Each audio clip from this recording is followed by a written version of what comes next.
The Four Agreements by Don Miguel Ruiz. The Toltec. Thousands of years ago, the Toltec were known throughout southern Mexico as women and men of knowledge. Anthropologists have spoken of the Toltec as a nation or a race, but in fact, the Toltec were scientists and artists who formed a society to explore and conserve the spiritual knowledge and practices of the ancient ones. They came together as masters, nawals, and students at Teotihuacan, the ancient city of pyramids outside Mexico City, known as the place where man becomes God. Over the millennia, the nawals were forced to conceal the ancestral wisdom and maintain its existence in obscurity.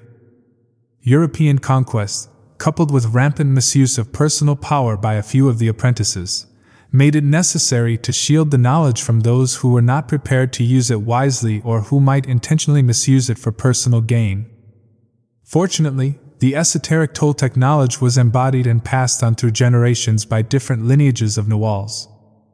Though it remained veiled in secrecy for hundreds of years, ancient prophecies foretold the coming of an age when it would be necessary to return the wisdom to the people.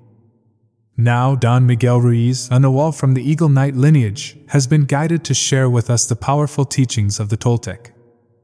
Toltec knowledge arises from the same essential unity of truth as all the sacred esoteric traditions found around the world. Though it is not a religion, it honors all the spiritual masters who have taught on the earth. While it does embrace spirit, it is most accurately described as a way of life, distinguished by the ready accessibility of happiness and love. Introduction. The Smoky Mirror. 3,000 years ago, there was a human just like you and me who lived near a city surrounded by mountains. The human was studying to become a medicine man, to learn the knowledge of his ancestors, but he didn't completely agree with everything he was learning.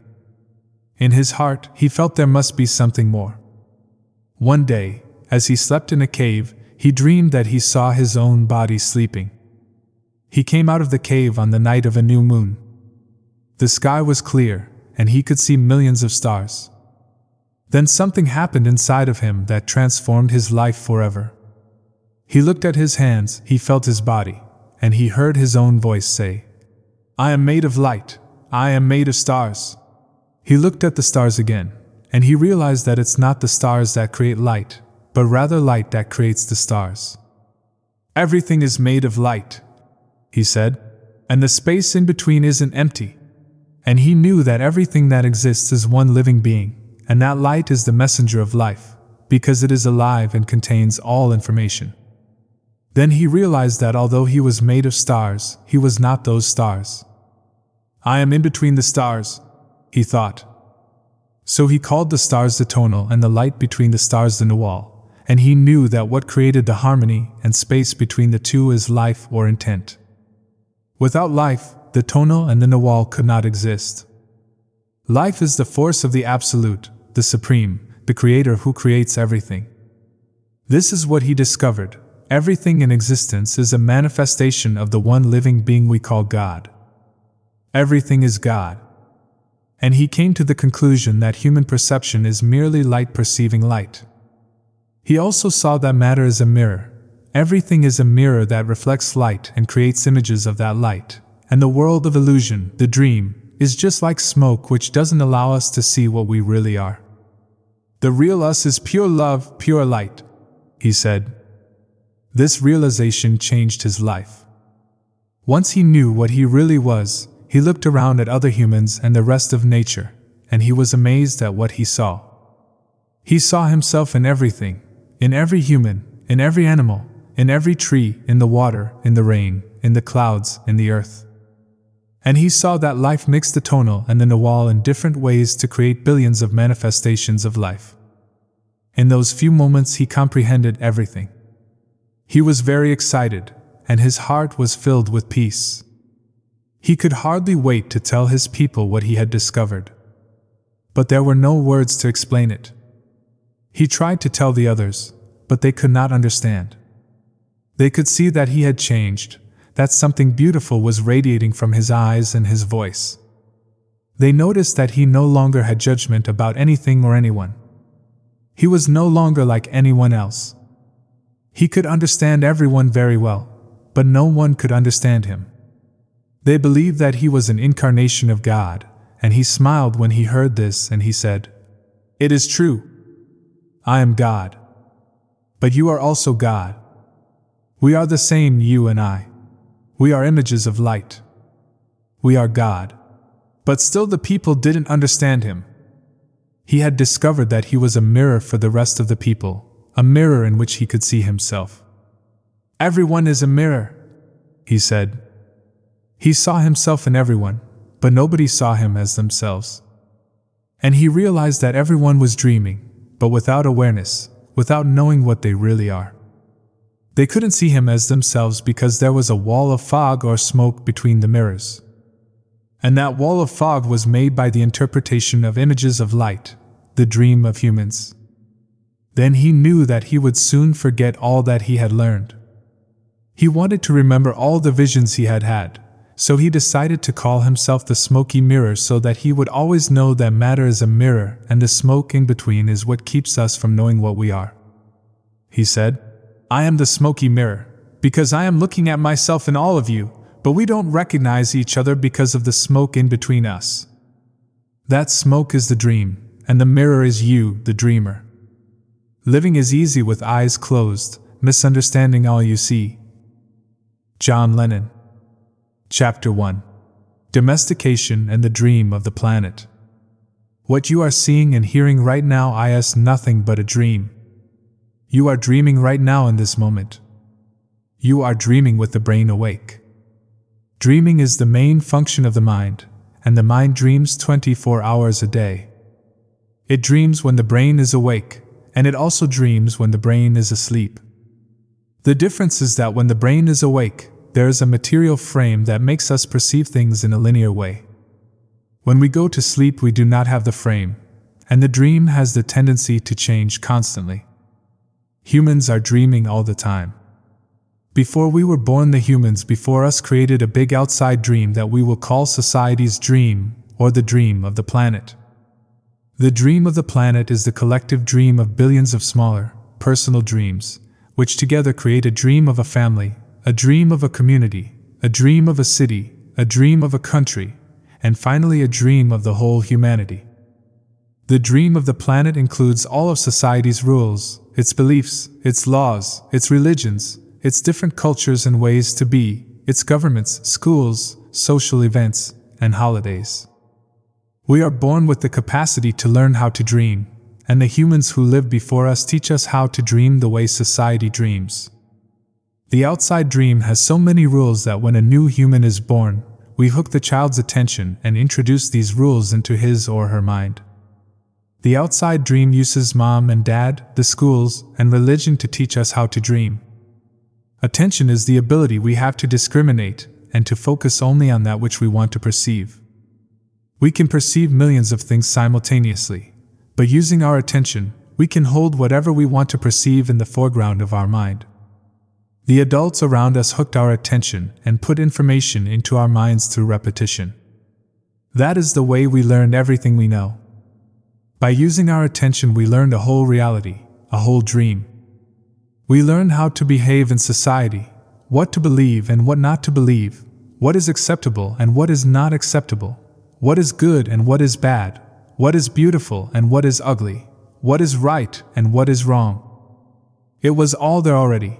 All that knowledge, all those rules and concepts about how to behave in the world.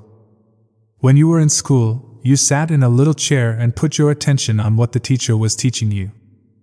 When you went to church, you put your attention on what the priest or minister was telling you. It is the same dynamic with mom and dad, brothers and sisters. They were all trying to hook your attention.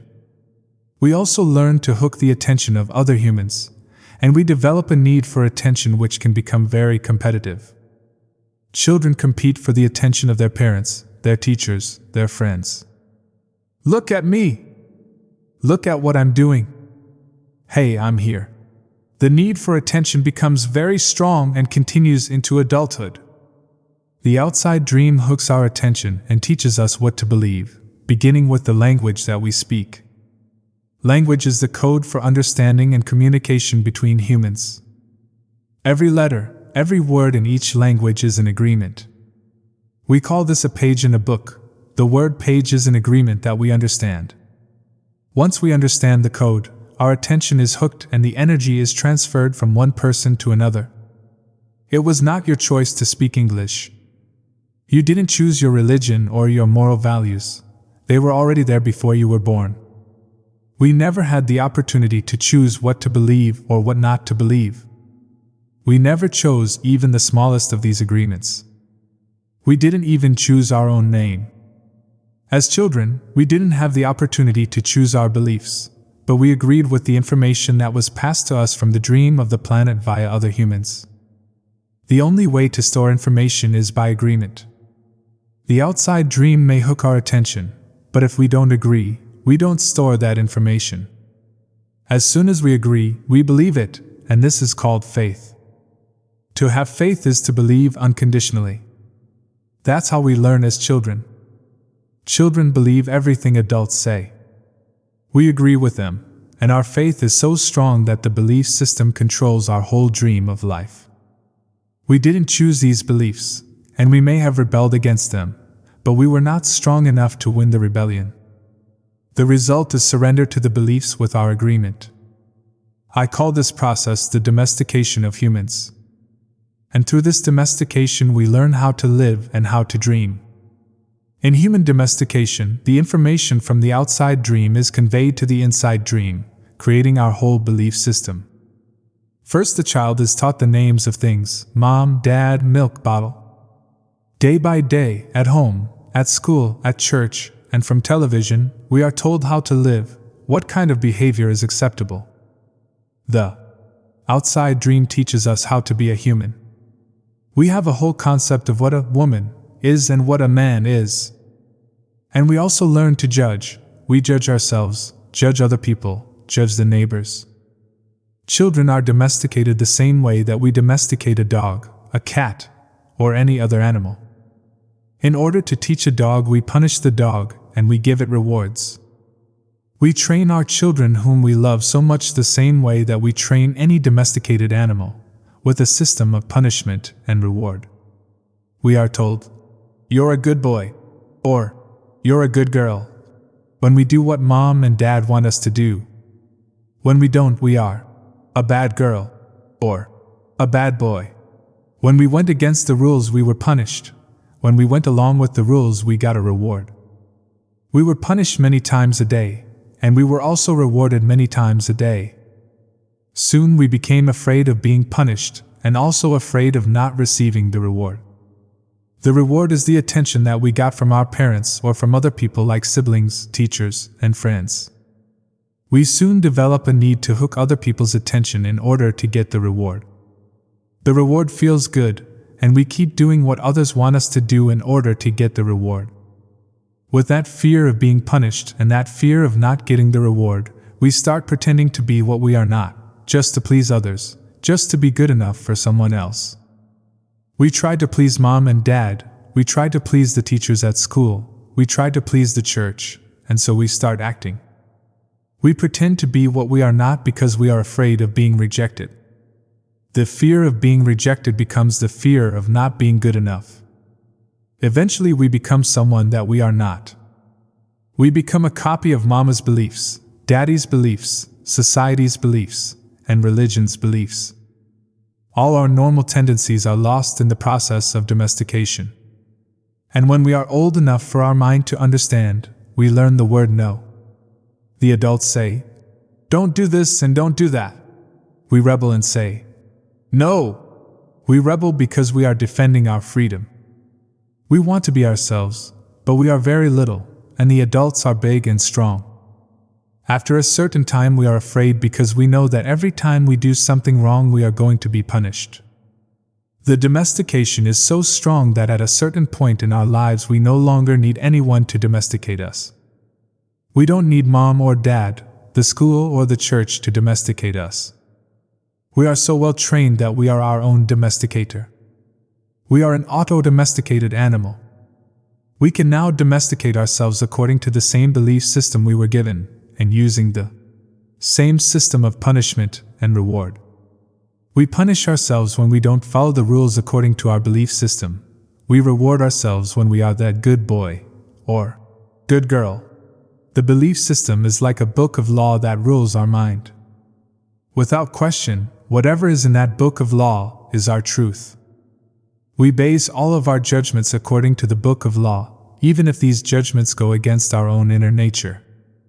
Even moral laws like the 10 Commandments are programmed into our mind in the process of domestication.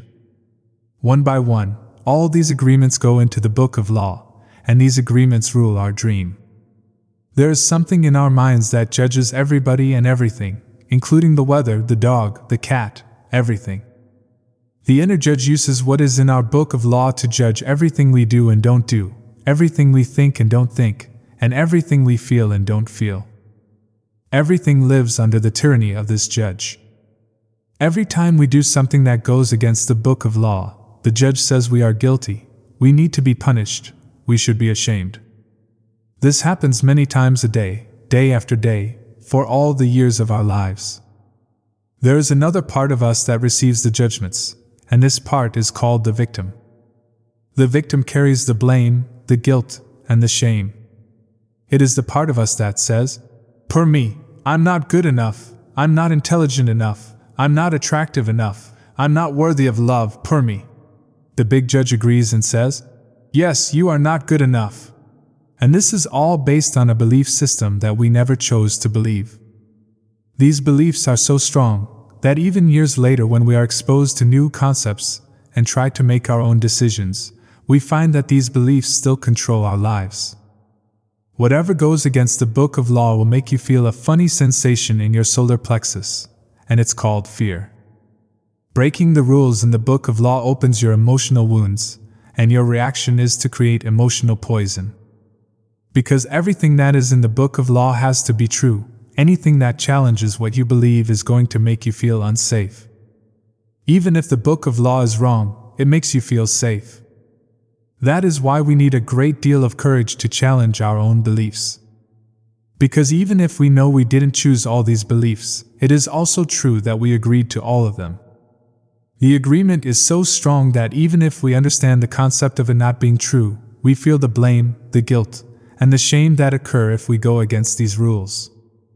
Just as the government has a book of laws that rule the society's dream, our belief system is the book of laws that rules our personal dream. All these laws exist in our mind, we believe them, and the judge inside us bases everything on these rules. The judge decrees, and the victim suffers the guilt and punishment. But who says there is justice in this dream? True justice is paying only once for each mistake. True injustice is paying more than once for each mistake. How many times do we pay for one mistake? The answer is thousands of times. The human is the only animal on earth that pays 1,000 times for the same mistake. The rest of the animals pay once for every mistake they make. But not us. We have a powerful memory. We make a mistake, we judge ourselves, we find ourselves guilty, and we punish ourselves. If justice exists, then that was enough. We don't need to do it again. But every time we remember, we judge ourselves again, we are guilty again, and we punish ourselves again, and again, and again. If we have a wife or husband, he or she also reminds us of the mistake, so we can judge ourselves again, punish ourselves again, and find ourselves guilty again. Is this fair? How many times do we make our spouse, our children, or our parents pay for the same mistake? Every time we remember the mistake, we blame them again and send them all the emotional poison we feel at the injustice, and then we make them pay again for the same mistake. Is that justice? The judge in the mind is wrong because the belief system, the book of law, is wrong. The whole dream is based on false law. 95% of the beliefs we have stored in our minds are nothing but lies, and we suffer because we believe all these lies. In the dream of the planet, it is normal for humans to suffer, to live in fear, and to create emotional dramas. The outside dream is not a pleasant dream. It is a dream of violence, a dream of fear, a dream of war, a dream of injustice. The personal dream of humans will vary, but globally it is mostly a nightmare. If we look at human society, we see a place so difficult to live in because it is ruled by fear. Throughout the world, we see human suffering, anger, revenge, addictions, violence in the street, and tremendous injustice. It may exist at different levels in different countries around the world, but fear is controlling the outside dream.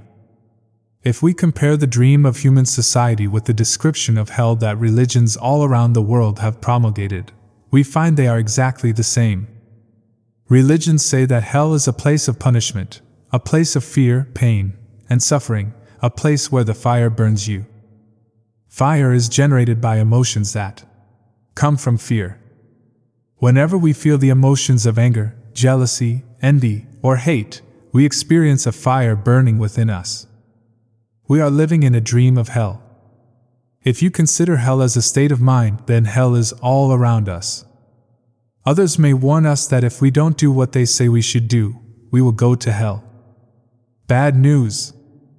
We are already in hell, including the people who tell us that. No human can condemn another to hell because we are already there. Others can put us into a deeper hell, true. But only if we allow this to happen. Every human has his or her own personal dream, and just like the society dream, it is often ruled by fear. We learn to dream hell in our own life, in our personal dream. The same fears manifest in different ways for each person, of course, but we experience anger, jealousy, hate, envy, and other negative emotions. Our personal dream can also become an ongoing nightmare where we suffer and live in a state of fear. But we don't need to dream a nightmare. It is possible to enjoy a pleasant dream. All of humanity is searching for truth, justice, and beauty. We are on an eternal search for the truth because we only believe in the lies we have stored in our mind.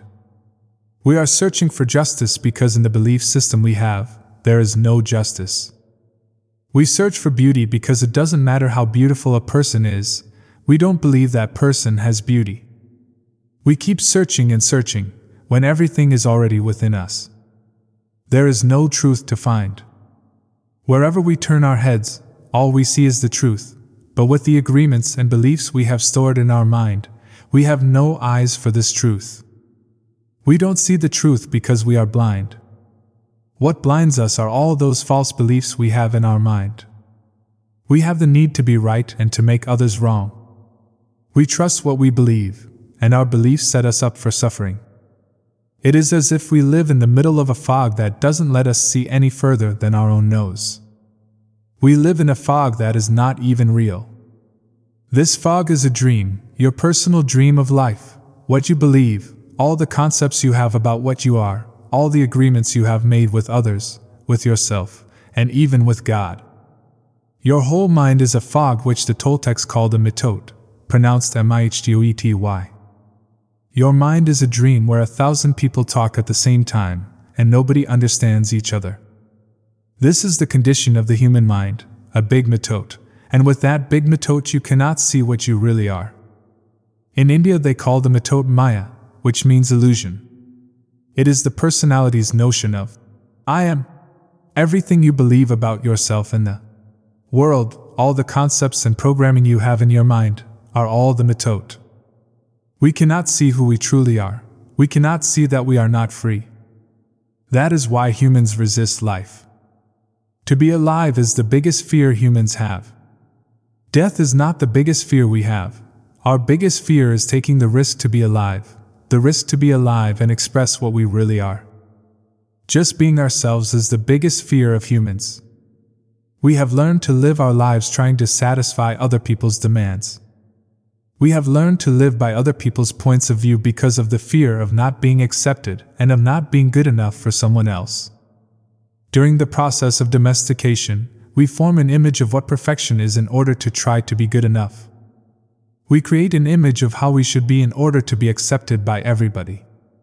We especially try to please the ones who love us, like mom and dad, big brothers and sisters, the priests and the teacher.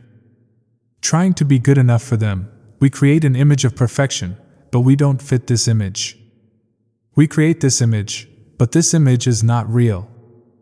We are never going to be perfect from this point of view. Never. not being perfect, we reject ourselves. And the level of self-rejection depends upon how effective the adults were in breaking our integrity. After domestication, it is no longer about being good enough for anybody else. We are not good enough for ourselves because we don't fit with our own image of perfection. We cannot forgive ourselves for not being what we wish to be, or rather what we believe we should be. We cannot forgive ourselves for not being perfect. We know we are not what we believe we are supposed to be, and so we feel false, frustrated, and dishonest. We try to hide ourselves, and we pretend to be what we are not. The result is that we feel unauthentic and wear social masks to keep others from noticing this. We are so afraid that somebody else will notice that we are not what we pretend to be. We judge others according to our image of perfection as well, and naturally they fall short of our expectations. We dishonor ourselves just to please other people. We even do harm to our physical bodies just to be accepted by others. You see teenagers taking drugs just to avoid being rejected by other teenagers. They are not aware that the problem is that they don't accept themselves. They reject themselves because they are not what they pretend to be. They wish to be a certain way, but they are not, and for this they carry shame and guilt. Humans punish themselves endlessly for not being what they believe they should be. They become very self-abusive, and they use other people to abuse themselves as well. But nobody abuses us more than we abuse ourselves, and it is the judge, the victim, and the belief system that make us do this. True, we find people who say their husband or wife, or mother or father, abuse them, but you know that we abuse ourselves much more than that. The way we judge ourselves is the worst judge that ever existed. If we make a mistake in front of people, we try to deny the mistake and cover it up. But as soon as we are alone, the judge becomes so strong, the guilt is so strong, and we feel so stupid, or so bad, or so unworthy. In your whole life, nobody has ever abused you more than you have abused yourself. And the limit of your self-abuse is exactly the limit that you will tolerate from someone else. If someone abuses you a little more than you abuse yourself, you will probably walk away from that person. But if someone abuses you a little less than you abuse yourself, you will probably stay in the relationship and tolerate it endlessly. If you abuse yourself very badly, you can even tolerate someone who beats you up, humiliates you, and treats you like dirt. Why? Because in your belief system you say, "I deserve it. This person is doing me a favor by being with me. I'm not worthy of love and respect. I'm not good enough." We have the need to be accepted and to be loved by others, but we cannot accept and love ourselves. The more self-love we have, the less we will experience self-abuse. Self-abuse comes from self-rejection, and self-rejection comes from having an image of what it means to be perfect and never measuring up to that ideal. Our image of perfection is the reason we reject ourselves. It is why we don't accept ourselves the way we are, and why we don't accept others the way they are. Prelude to a New Dream. There are thousands of agreements you have made with yourself, with other people, with your dream of life, with God, with society, with your parents, with your spouse, with your children. But the most important agreements are the ones you made with yourself. In these agreements you tell yourself who you are, what you feel, what you believe, and how to behave. The result is what you call your personality. In these agreements you say, "This is what I am. This is what I believe. I can do certain things, and some things I cannot do. This is reality, that is fantasy. This is possible, that is impossible." One single agreement is not such a problem, but we have many agreements that make us suffer, that make us fail in life. If you want to live a life of joy and fulfillment, you have to find the courage to break those agreements that are fear-based and claim your personal power. The agreements that come from fear require us to expend a lot of energy, but the agreements that come from love help us to conserve energy and even gain extra energy. Each of us is born with a certain amount of personal power that we rebuild every day after we rest. Unfortunately, we spend all our personal power first to create all these agreements, and then to keep these agreements. Our personal power is dissipated by all the agreements we have created, and the result is that we feel powerless. We have just enough power to survive each day, because most of it is used to keep the agreements that trap us in the dream of the planet. How can we change the entire dream of our life when we have no power to change even the smallest agreement? If we can see it as our agreements that rule our own life, and we don't like the dream of our life, we need to change the agreements. When we are finally ready to change our agreements, there are 4 very powerful agreements that will help us to break those agreements that come from fear and deplete our energy. Each time you break an agreement, all the power you used to create it returns to you. If you adopt these 4 new agreements, they will create enough personal power for you to change the entire system of your old agreements. You need a very strong will in order to adopt the 4 agreements. But if you can begin to live your life with these agreements, the transformation in your life will be amazing. You will see the drama of hell disappear right before your very eyes. Instead of living in a dream of hell, you will be creating a new dream, your personal dream of heaven. Chapter 2. The First Agreement. Be impeccable with your word. The first agreement is the most important one and also the most difficult one to honor. It is so important that with just this first agreement you will be able to transcend to the level of existence I call heaven on earth. The first agreement is to be impeccable with your word. It sounds very simple, but it is very, very powerful. Why your word? Your word is the power that you have to create. Your word is the gift that comes directly from God. The Gospel of John in the Bible, speaking of the creation of the universe, says, "In the beginning was the Word, and the Word was with God, and the Word is God." Through the Word you express your creative power. It is through the Word that you manifest everything. Regardless of what language you speak, your intent manifests through the Word. What you dream, what you feel, and what you really are, will all be manifested through the Word. The Word is not just a sound or a written symbol. The Word is a force. It is the power you have to express and communicate, to think, and thereby to create the events in your life. You can speak. What other animal on the planet can speak? The Word is the most powerful tool you have as a human. It is the tool of magic. But like a sword with 2 edges, your word can create the most beautiful dream, or your word can destroy everything around you. One edge is the misuse of the word, which creates a living hell. The other edge is the impeccability of the word, which will only create beauty, love, and heaven on earth.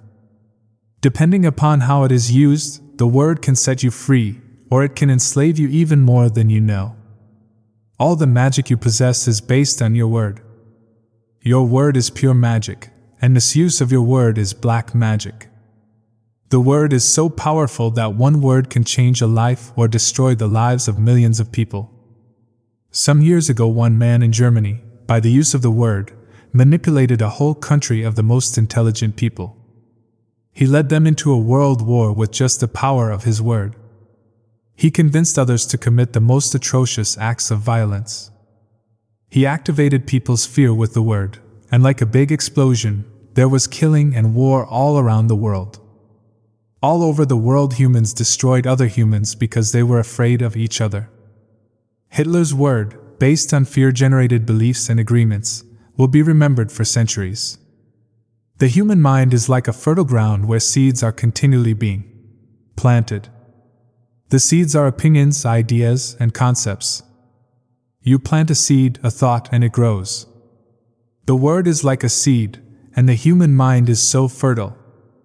The only problem is that too often it is fertile for the seeds of fear. Every human mind is fertile, but only for those kinds of seeds it is prepared for.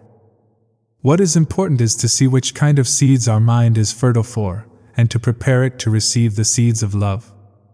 Take the example of Hitler. He sent out all those seeds of fear, and they grew very strong and beautifully achieved massive destruction. Seeing the awesome power of the word, we must understand what power comes out of our mouths. One fear or doubt planted in our mind can create an endless drama of events. One word is like a spell, and humans use the word like black magicians, thoughtlessly putting spells on each other. Every human is a magician, and we can either put a spell on someone with our word or we can release someone from a spell. We cast spells all the time with our opinions. An example: I see a friend and give him an opinion that just popped into my mind. I say, I see that kind of color in your face in people who are going to get cancer. If he listens to the word, and if he agrees, he will have cancer in less than 1 year. That is the power of the word. During our domestication, our parents and siblings gave their opinions about us without even thinking. We believed these opinions and we lived in fear over these opinions, like not being good at swimming, or sports, or writing. Someone gives an opinion and says, "Look, this girl is ugly." The girl listens, believes she is ugly, and grows up with the idea that she is ugly. It doesn't matter how beautiful she is, as long as she has that agreement, she will believe that she is ugly. That is the spell she is under. By hooking our attention, the word can enter our mind and change a whole belief for better or for worse. Another example: you may believe you are stupid, and you may have believed this for as long as you can remember. This agreement can be very tricky, causing you to do a lot of things just to ensure that you are stupid. You may do something and think to yourself, "I wish I were smart, but I must be stupid or I wouldn't have done that." The mind goes in hundreds of different directions, and we could spend days getting hooked by just that one belief in our own stupidity. Then one day someone hooks your attention and, using the word, lets you know that you are not stupid. You believe what the person says and make a new agreement. As a result, you no longer feel or act stupid. A whole spell is broken just by the power of the word. Conversely, if you believe you are stupid and someone hooks your attention and says, "Yes, you are really the most stupid person I have ever met," the agreement will be reinforced and become even stronger. Now let us see what the word impeccability means. Impeccability means without sin. Impeccable comes from the Latin peccatus, which means sin. The im in impeccable means without, so impeccable means without sin. Religions talk about sin and sinners, but let's understand what it really means to sin. A sin is anything that you do which goes against yourself. Everything you feel or believe or say that goes against yourself is a sin. You go against yourself when you judge or blame yourself for anything. Being without sin is exactly the opposite. Being impeccable is not going against yourself. When you are impeccable, you take responsibility for your actions, but you do not judge or blame yourself.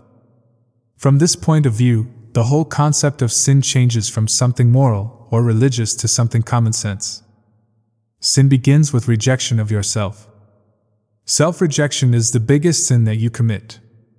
In religious terms, self-rejection is a mortal sin, which leads to death. Impeccability, on the other hand, leads to life. Being impeccable with your word is not using the word against yourself. If I see you in the street and I call you stupid, it appears that I'm using the word against you. But really I'm using my word against myself, because you're going to hate me for this, and your hating me is not good for me. Therefore, if I get angry and with my words send all that emotional poison to you, I'm using the word against myself. If I love myself, I will express that love in my interactions with you, and then I am being impeccable with the word, because that action will produce a like reaction. If I love you, then you will love me. If I insult you, you will insult me. If I have gratitude for you, you will have gratitude for me. If I'm selfish with you, you will be selfish with me. If I use the word to put a spell on you, you are going to put a spell on me. Being impeccable with your word is the correct use of your energy. It means to use your energy in the direction of truth and love for yourself. If you make an agreement with yourself to be impeccable with your word, just with that intention, the truth will manifest through you and clean all the emotional poison that exists within you. But making this agreement is difficult because we have learned to do precisely the opposite. We have learned to lie as a habit of our communication with others and, more importantly, with ourselves. We are not impeccable with the word. The power of the word is completely misused in hell. We use the word to curse, to blame, to find guilt, to destroy. Of course, we also use it in the right way, but not too often. Mostly we use the word to spread our personal poison, to express anger, jealousy, envy, and hate. The word is pure magic, the most powerful gift we have as humans, and we use it against ourselves. We plan revenge. We create chaos with the word. We use the word to create hate between different races, between different people, between families, between nations. We misuse the word so often, and this misuse is how we create and perpetuate the dream of hell. Misuse of the word is how we pull each other down and keep each other in a state of fear and doubt. Because the word is the magic that humans possess and misuse of the word is black magic, we are using black magic all the time without knowing that our word is magic at all. There was a woman, for example, who was intelligent and had a very good heart. She had a daughter whom she adored and loved very much. One night she came home from a very bad day at work, tired, full of emotional tension, and with a terrible headache. She wanted peace and quiet, but her daughter was singing and jumping happily. The daughter was unaware of how her mother was feeling. She was in her own world, in her own dream. She felt so wonderful, and she was jumping and singing louder and louder, expressing her joy and her love. She was singing so loud that it made her mother's headache even worse, and at a certain moment, the mother lost control. Angrily she looked at her beautiful little girl and said, "Shut up! You have an ugly voice. Can you just shut up?" The truth is that the mother's tolerance for any noise was non-existent. It was not that the little girl's voice was ugly.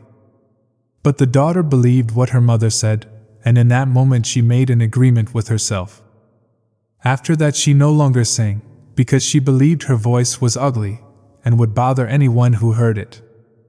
She became shy at school, and if she was asked to sing, she refused. Even speaking to others became difficult for her. Everything changed in the little girl because of this new agreement. She believed she must repress her emotions in order to be accepted and loved. Whenever we hear an opinion and believe it, we make an agreement, and it becomes part of our belief system. This little girl grew up, and even though she had a beautiful voice, she never sang again. She developed a whole complex from one spell. This spell was cast upon her by the one who loved her the most, her own mother. Her mother didn't notice what she did with her word. She didn't notice that she used black magic and put a spell on her daughter. She didn't know the power of her word, and therefore she isn't to blame. She did what her own mother, father, and others had done to her in many ways. They misused the word. How many times do we do this with our own children? We give them these types of opinions, and our children carry that black magic for years and years.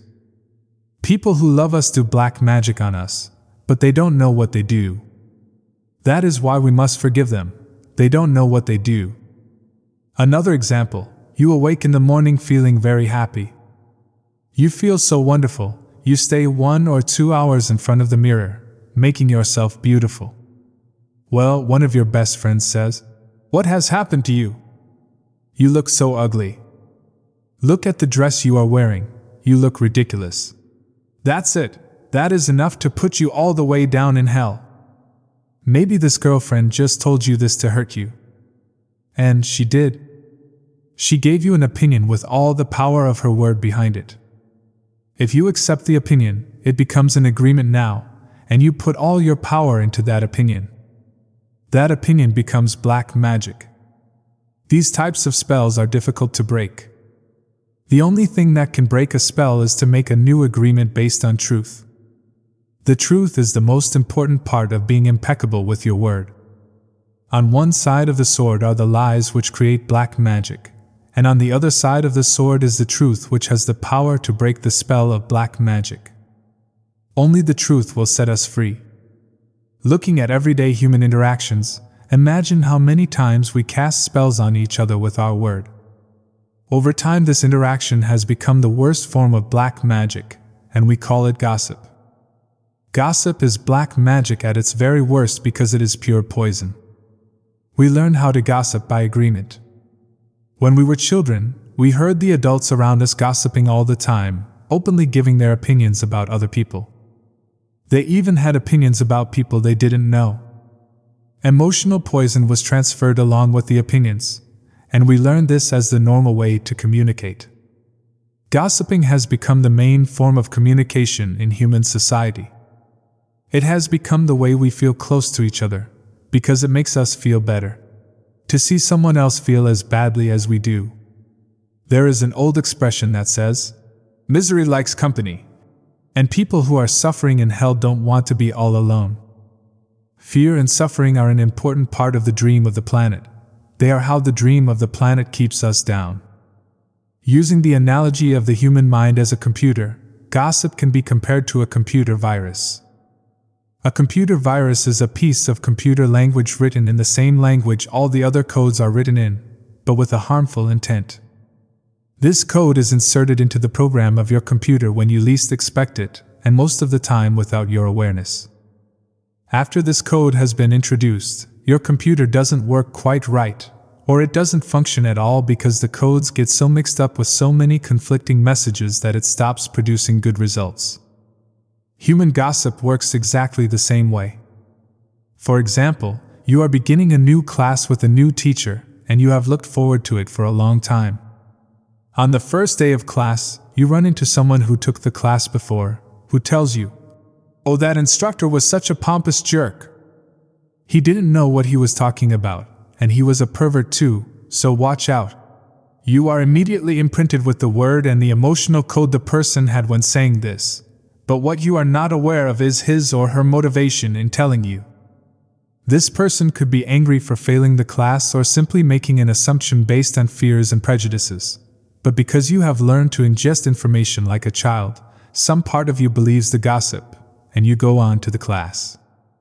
As the teacher speaks, you feel the poison come up inside you and you don't realize you see the teacher through the eyes of the person who gave you that gossip.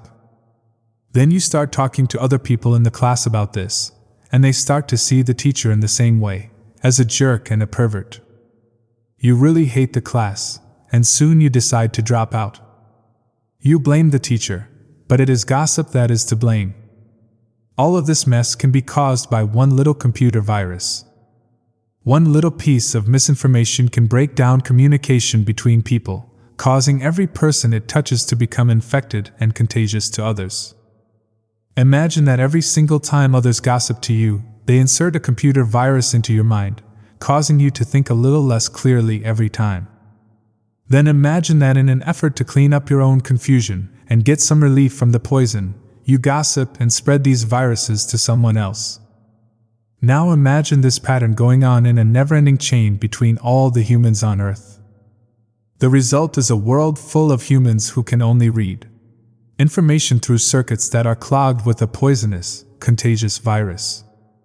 Once again, this poisonous virus is what the Toltecs called the methode, the chaos of 1,000 different voices all trying to talk at once in the mind. Even worse are the black magicians or computer hackers, who intentionally spread the virus. Think back to a time when you or someone you know was angry with someone else and desired revenge. In order to seek revenge, you said something to or about that person with the intention of spreading poison and making that person feel bad about him or herself. As children, we do this quite thoughtlessly, but as we grow older, we become much more calculated in our efforts to bring other people down. Then we lie to ourselves and say that person received a just punishment for their wrongdoing. When we see the world through a computer virus, it is easy to justify the cruelest behavior. What we don't see is that misuse of our word is putting us deeper into hell. For years we have received the gossip and spells from the words of others, but also from the way we use our word with ourselves. We talk to ourselves constantly, and most of the time we say things like, "Oh, I look fat, I look ugly. I'm getting old, I'm losing my hair. I'm stupid, I never understand anything. I will never be good enough, and I'm never going to be perfect." Do you see how we use the word against ourselves? We must begin to understand what the word is and what the word does. If you understand the first agreement, be impeccable with your word, you begin to see all the changes that can happen in your life. Changes first in the way you deal with yourself, and later in the way you deal with other people, especially those you love the most. Consider how many times you have gossiped about the person you love the most to gain the support of others for your point of view. How many times have you hooked other people's attention and spread poison about your loved one in order to make your opinion right? Your opinion is nothing but your point of view. It is not necessarily true. Your opinion comes from your beliefs, your own ego, and your own dream. We create all this poison and spread it to others just so we can feel right about our own point of view. If we adopt the first agreement and become impeccable with our word, any emotional poison will eventually be cleaned from our mind and from our communication in our personal relationships, including with our pet dog or cat. Impeccability of the word will also give you immunity from anyone putting a negative spell on you. You will only receive a negative idea if your mind is fertile ground for that idea. When you become impeccable with your word, your mind is no longer fertile ground for words that come from black magic. Instead, it is fertile for the words that come from love. You can measure the impeccability of your word by your level of self-love. How much you love yourself and how you feel about yourself are directly proportionate to the quality and integrity of your word. When you are impeccable with your word, you feel good, you feel happy and at peace. You can transcend the dream of hell just by making the agreement to be impeccable with your word. Right now I am planting that seed in your mind. Whether or not the seed grows depends upon how fertile your mind is for the seeds of love. It is up to you to make this agreement with yourself. I am impeccable with my word. Nurture this seed, and as it grows in your mind, it will generate more seeds of love to replace the seeds of fear. This first agreement will change the kind of seeds your mind is fertile for. Be impeccable with your word. This is the first agreement that you should make if you want to be free, if you want to be happy, if you want to transcend the level of existence that is hell. It is very powerful. Use the word in the correct way. Use the word to share your love. Use white magic, beginning with yourself. Tell yourself how wonderful you are, how great you are. Tell yourself how much you love yourself. Use the word to break all those tiny agreements that make you suffer. It is possible. It is possible because I did it, and I am no better than you. No, we are exactly the same. We have the same kind of brain, the same kind of bodies. We are humans. If I was able to break those agreements and create new agreements, then you can do the same. If I can be impeccable with my word, why not you? Just this one agreement can change your whole life. Impeccability of the word can lead you to personal freedom, to huge success and abundance. It can take away all fear and transform it into joy and love. Just imagine what you can create with impeccability of the word. With the impeccability of the word, you can transcend the dream of fear and live a different life. You can live in heaven in the middle of thousands of people living in hell because you are immune to that hell. You can attain the kingdom of heaven from this one agreement. Be impeccable with your word. Chapter 3. The second agreement. Don't take anything personally. The next three agreements are really born from the first agreement. The second agreement is don't take anything personally. Whatever happens around you, don't take it personally. Using an earlier example, if I see you on the street and I say, "Hey, you are so stupid," without knowing you, it's not about you, it's about me. If you take it personally, then perhaps you believe you are stupid. Maybe you think to yourself, "How does he know? Is he clairvoyant, or can everybody see how stupid I am?" You take it personally because you agree with whatever was said. As soon as you agree, the poison goes through you, and you are trapped in the dream of hell. What causes you to be trapped is what we call personal importance. Personal importance, or taking things personally, is the maximum expression of selfishness because we make the assumption that everything is about me. During the period of our education, or our domestication, we learn to take everything personally. We think we are responsible for everything. Me, always me. Nothing other people do is because of you. It is because of themselves. All people live in their own dream, in their own mind. They are in a completely different world from the one we live in. When we take something personally, we make the assumption that they know what is in our world, and we try to impose our world on their world. Even when a situation seems so personal, even if others insult you directly, it has nothing to do with you. What they say, what they do, and the opinions they give are according to the agreements they have in their own minds. Their point of view comes from all the programming they received during domestication. If someone gives you an opinion and says, "Hey, you look so fat," don't take it personally, because the truth is that this person is dealing with his or her own feelings, beliefs, and opinions. That person tried to send poison to you, and if you take it personally, then you take that poison and it becomes yours. Taking things personally makes you easy prey for these predators, the black magicians. They can hook you easily with one little opinion and feed you whatever poison they want, and because you take it personally, you eat it up. You eat all their emotional garbage, and now it becomes your garbage. But if you do not take it personally, you are immune in the middle of hell. Immunity to poison in the middle of hell is the gift of this agreement. When you take things personally, then you feel offended, and your reaction is to defend your beliefs and create conflicts. You make something big out of something so little, because you have the need to be right and make everybody else wrong. You also try hard to be right by giving them your own opinions. In the same way, whatever you feel and do is just a projection of your own personal dream, a reflection of your own agreements. What you say, what you do, and the opinions you have are according to the agreements you have made, and these opinions have nothing to do with me. It is not important to me what you think about me, and I don't take what you think personally.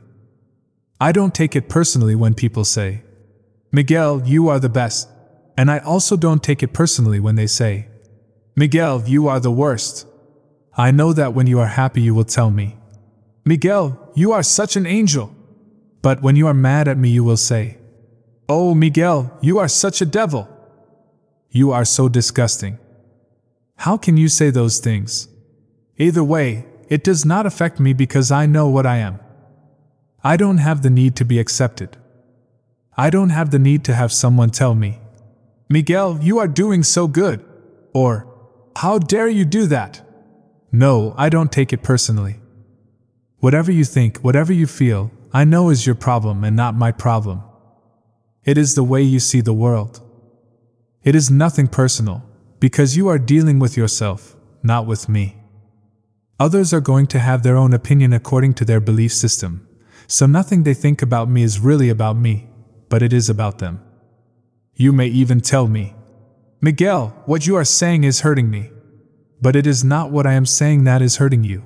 It is that you have wounds that I touch by what I have said. You are hurting yourself. There is no way that I can take this personally.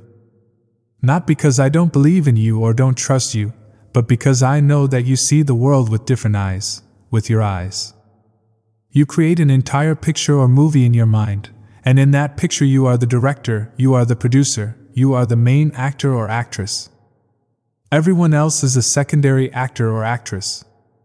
It is your movie. The way you see that movie is according to the agreements you have made with life. Your point of view is something personal to you. It is no one's truth but yours. Then, if you get mad at me, I know you are dealing with yourself. I am the excuse for you to get mad. And you get mad because you are afraid, because you are dealing with fear. If you are not afraid, there is no way you will get mad at me. If you are not afraid, there is no way you will hate me. If you are not afraid, there is no way you will be jealous or sad. If you live without fear, if you love, there is no place for any of those emotions. If you don't feel any of those emotions, it is logical that you will feel good. When you feel good, everything around you is good. When everything around you is great, everything makes you happy. You are loving everything that is around you, because you are loving yourself. Because you like the way you are. Because you are content with you. Because you are happy with your life. You are happy with the movie that you are producing, happy with your agreements with life. You are at peace, and you are happy. You live in that state of bliss where everything is so wonderful, and everything is so beautiful. In that state of bliss, you are making love all the time with everything that you perceive. Whatever people do, feel, think, or say, don't take it personally. If they tell you how wonderful you are, they are not saying that because of you. You know you are wonderful. It is not necessary to believe other people who tell you that you are wonderful. Don't take anything personally. Even if someone got a gun and shot you in the head, it was nothing personal. Even at that extreme. Even the opinions you have about yourself are not necessarily true. Therefore, you don't need to take whatever you hear in your own mind personally. The mind has the ability to talk to itself, but it also has the ability to hear information that is available from other realms. Sometimes you hear a voice in your mind, and you may wonder where it came from. This voice may have come from another reality in which there are living beings very similar to the human mind. The Toltecs called these beings allies. In Europe, Africa, and India they called them the gods. Our mind also exists in the level of the gods. Our mind also lives in that reality and can perceive that reality. The mind sees with the eyes and perceives this waking reality. But the mind also sees and perceives without the eyes, although the reason is hardly aware of this perception. The mind lives in more than one dimension. There may be times when you have ideas that don't originate in your mind, but you are perceiving them with your mind. You have the right to believe or not believe these voices and the right not to take what they say personally. We have a choice whether or not to believe the voices we hear within our own minds, just as we have a choice of what to believe and agree with in the dream of the planet. The mind can also talk and listen to itself. The mind is divided as your body is divided. Just as you can say, I have one hand, and I can shake my other hand, and feel the other hand, the mind can talk to itself. Part of the mind is speaking, and the other part is listening. It is a big problem when 1,000 parts of your mind are all speaking at the same time. This is called a metote, remember? The metote can be compared to a huge marketplace where thousands of people are talking and bartering at the same time. Each one has different thoughts and feelings. Each one has a different point of view. The programming in the mind, all of those agreements we have made, are not necessarily compatible with each other. Every agreement is like a separate living being. It has its own personality and its own voice. There are conflicting agreements that go against other agreements and on until it becomes a big war in the mind. The metote is the reason humans hardly know what they want, how they want it, or when they want it. They don't agree with themselves because there are parts of the mind that want one thing, and other parts that want exactly the opposite. Some part of the mind has objections to certain thoughts and actions, and another part supports the actions of the opposing thoughts. All these little living beings create inner conflict because they are alive and they each have a voice. Only by making an inventory of our agreements will we uncover all of the conflicts in the mind and eventually make order out of the chaos of the metote. Don't take anything personally, because by taking things personally you set yourself up to suffer for nothing. Humans are addicted to suffering at different levels and to different degrees, and we support each other in maintaining these addictions. Humans agree to help each other suffer. If you have the need to be abused, you will find it easy to be abused by others. Likewise, if you are with people who need to suffer, something in you makes you abuse them. It is as if they have a note on their back that says, "Please kick me." They are asking for justification for their suffering. Their addiction to suffering is nothing but an agreement that is reinforced every day. Wherever you go, you will find people lying to you, and as your awareness grows, you will notice that you also lie to yourself. Do not expect people to tell you the truth because they also lie to themselves. You have to trust yourself and choose to believe or not to believe what someone says to you. When we really see other people as they are without taking it personally, we can never be hurt by what they say or do. Even if others lie to you, it is okay. They are lying to you because they are afraid. They are afraid you will discover that they are not perfect. It is painful to take that social mask off. If others say one thing, but do another, you are lying to yourself if you don't listen to their actions. But if you are truthful with yourself, you will save yourself a lot of emotional pain. Telling yourself the truth about it may hurt, but you don't need to be attached to the pain. Healing is on the way, and it's just a matter of time before things will be better for you. If someone is not treating you with love and respect, it is a gift if they walk away from you. If that person doesn't walk away, you will surely endure many years of suffering with him or her. Walking away may hurt for a while, but your heart will eventually heal. Then you can choose what you really want. You will find that you don't need to trust others as much as you need to trust yourself to make the right choices. When you make it a strong habit not to take anything personally, you avoid many upsets in your life. Your anger, jealousy, and envy will disappear, and even your sadness will simply disappear if you don't take things personally. If you can make this second agreement a habit, you will find that nothing can put you back into hell. There is a huge amount of freedom that comes to you when you take nothing personally. You become immune to black magicians, and no spell can affect you regardless of how strong it may be. The whole world can gossip about you, and if you don't take it personally, you are immune. Someone can intentionally send emotional poison, and if you don't take it personally, you will not eat it. When you don't take the emotional poison, it becomes even worse in the sender, but not in you. You can see how important this agreement is. Taking nothing personally helps you to break many habits and routines that trap you in the dream of hell and cause needless suffering. Just by practicing this second agreement, you begin to break dozens of tiny agreements that cause you to suffer. And if you practice the first two agreements, you will break 75% of the tiny agreements that keep you trapped in hell.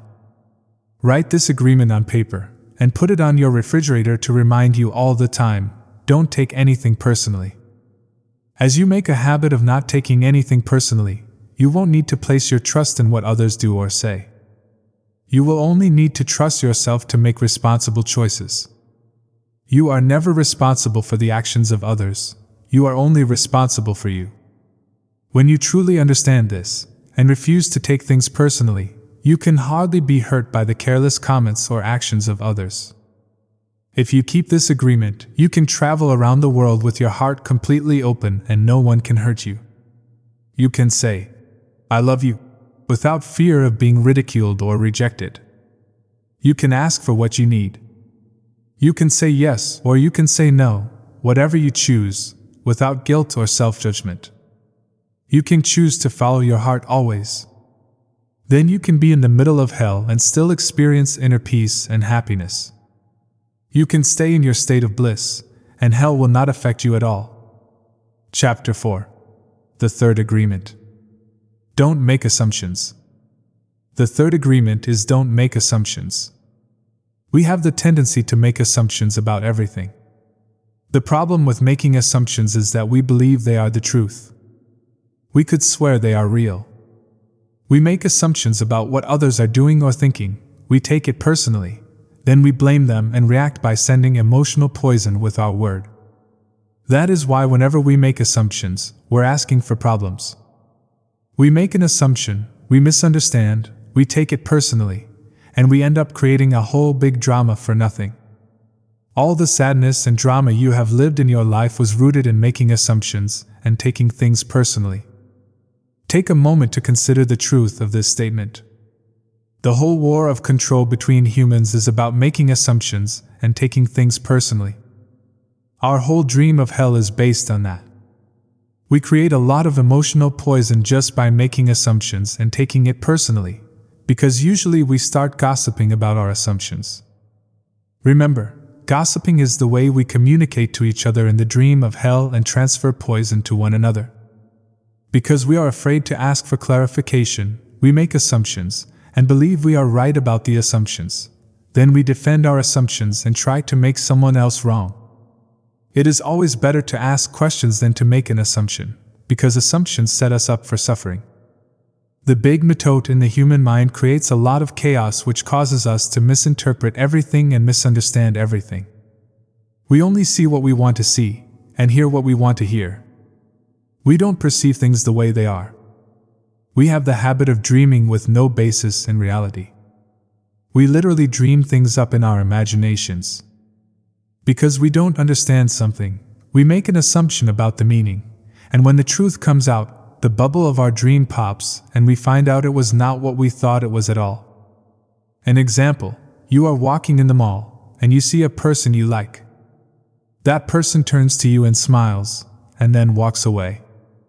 You can make a lot of assumptions just because of this one experience. With these assumptions, you can create a whole fantasy. And you really want to believe this fantasy and make it real. A whole dream begins to form just from your assumptions, and you can believe, oh, this person really likes me.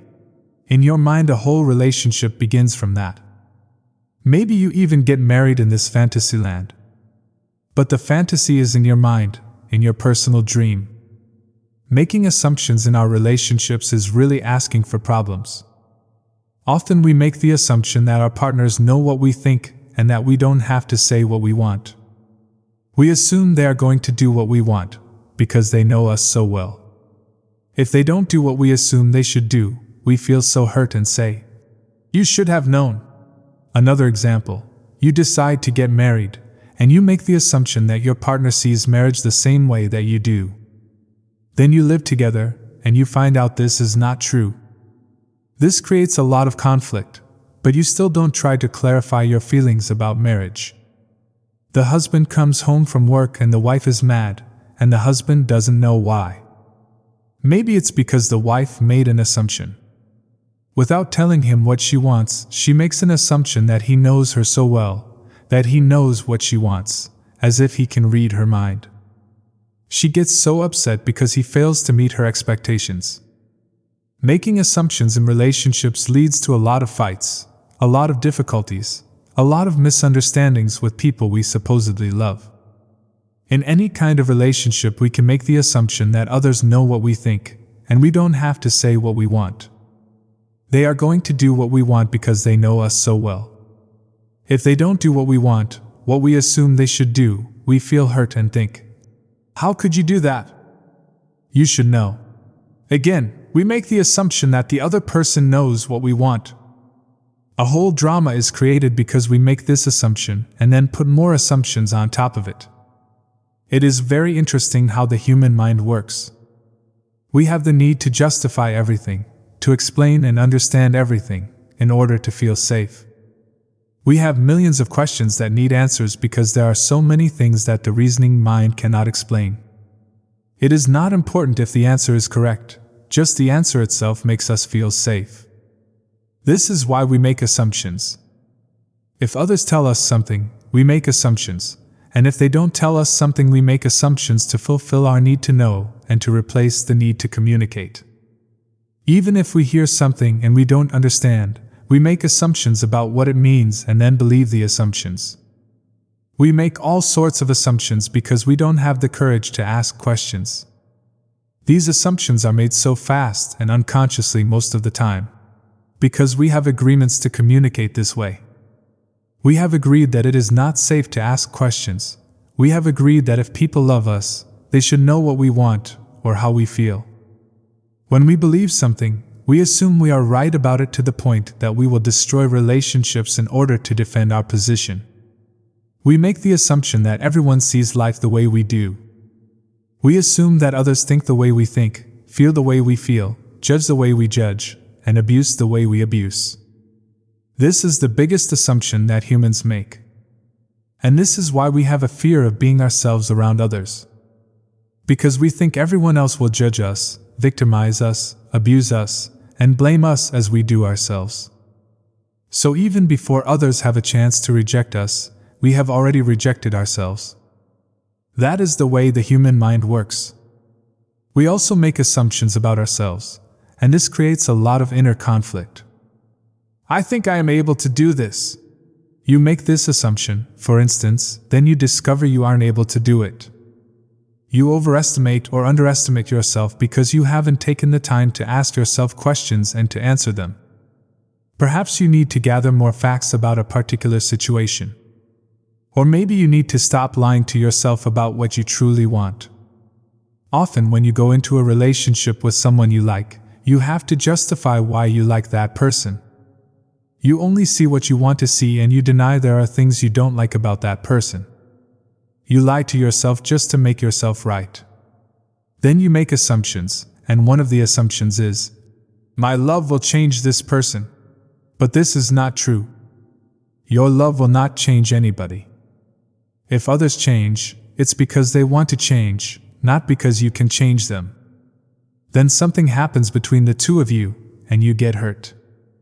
Suddenly you see what you didn't want to see before, only now it is amplified by your emotional poison.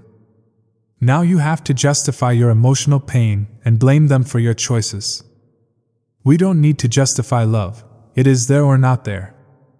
Real love is accepting other people the way they are without trying to change them. If we try to change them, this means we don't really like them. Of course, if you decide to live with someone, if you make that agreement, it is always better to make that agreement with someone who is exactly the way you want him or her to be. Find someone whom you don't have to change at all.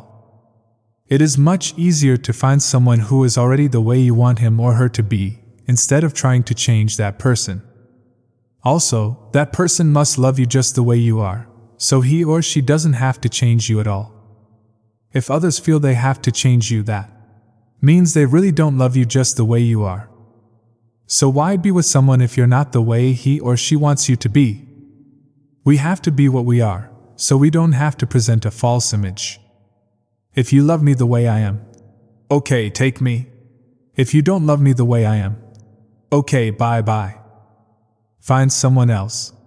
It may sound harsh, but this kind of communication means the personal agreements we make with others are clear and impeccable. Just imagine the day that you stop making assumptions with your partner, and eventually with everyone else in your life. Your way of communicating will change completely, and your relationships will no longer suffer from conflicts created by mistaken assumptions. The way to keep yourself from making assumptions is to ask questions. Make sure the communication is clear. If you don't understand, ask. Have the courage to ask questions until you are clear as you can be, and even then do not assume you know all there is to know about a given situation. Once you hear the answer, you will not have to make assumptions because you will know the truth. Also, find your voice to ask for what you want. Everybody has the right to tell you no or yes, but you always have the right to ask. Likewise, everybody has the right to ask you, and you have the right to say yes or no. If you don't understand something, it is better for you to ask and be clear, instead of making an assumption. The day you stop making assumptions, you will communicate cleanly and clearly, free of emotional poison. Without making assumptions, your word becomes impeccable. With clear communication, all of your relationships will change, not only with your partner, but with everyone else. You won't need to make assumptions because everything becomes so clear. This is what I want, this is what you want. If we communicate in this way, our word becomes impeccable. If all humans could communicate in this way, with impeccability of the word, there would be no wars, no violence, no misunderstandings. All human problems would be resolved if we could just have good, clear communication. This, then, is the third agreement: don't make assumptions. Just saying this sounds easy, but I understand that it is difficult to do. It is difficult because we so often do exactly the opposite. We have all these habits and routines that we are not even aware of. Becoming aware of these habits and understanding the importance of this agreement is the first step. But understanding its importance is not enough. Information or an idea is merely the seed in your mind. What will really make the difference is action. Taking the action over and over again strengthens your will, nurtures the seed, and establishes a solid foundation for the new habit to grow. After many repetitions, these new agreements will become second nature, and you will see how the magic of your word transforms you from a black magician into a white magician. A white magician uses the word for creation, giving, sharing, and loving. By making this one agreement a habit, your whole life will be completely transformed. When you transform your whole dream, magic just happens in your life. What you need comes to you easily because Spirit moves freely through you. This is the mastery of intent, the mastery of the Spirit, the mastery of love, the mastery of gratitude, and the mastery of life. This is the goal of the Toltec. This is the path to personal freedom. Chapter 5. The Fourth Agreement. Always do your best. There is just one more agreement, but it's the one that allows the other three to become deeply ingrained habits. The fourth agreement is about the action of the first three. Always do your best. Under any circumstance, always do your best, no more and no less. But keep in mind that your best is never going to be the same from one moment to the next. Everything is alive and changing all the time, so your best will sometimes be high quality, and other times it will not be as good. When you wake up refreshed and energized in the morning, your best will be better than when you are tired at night. Your best will be different when you are healthy as opposed to sick, or sober as opposed to drunk. Your best will depend on whether you are feeling wonderful and happy, or upset, angry, or jealous. In your everyday moods, your best can change from one moment to another, from 1 hour to the next, from one day to another.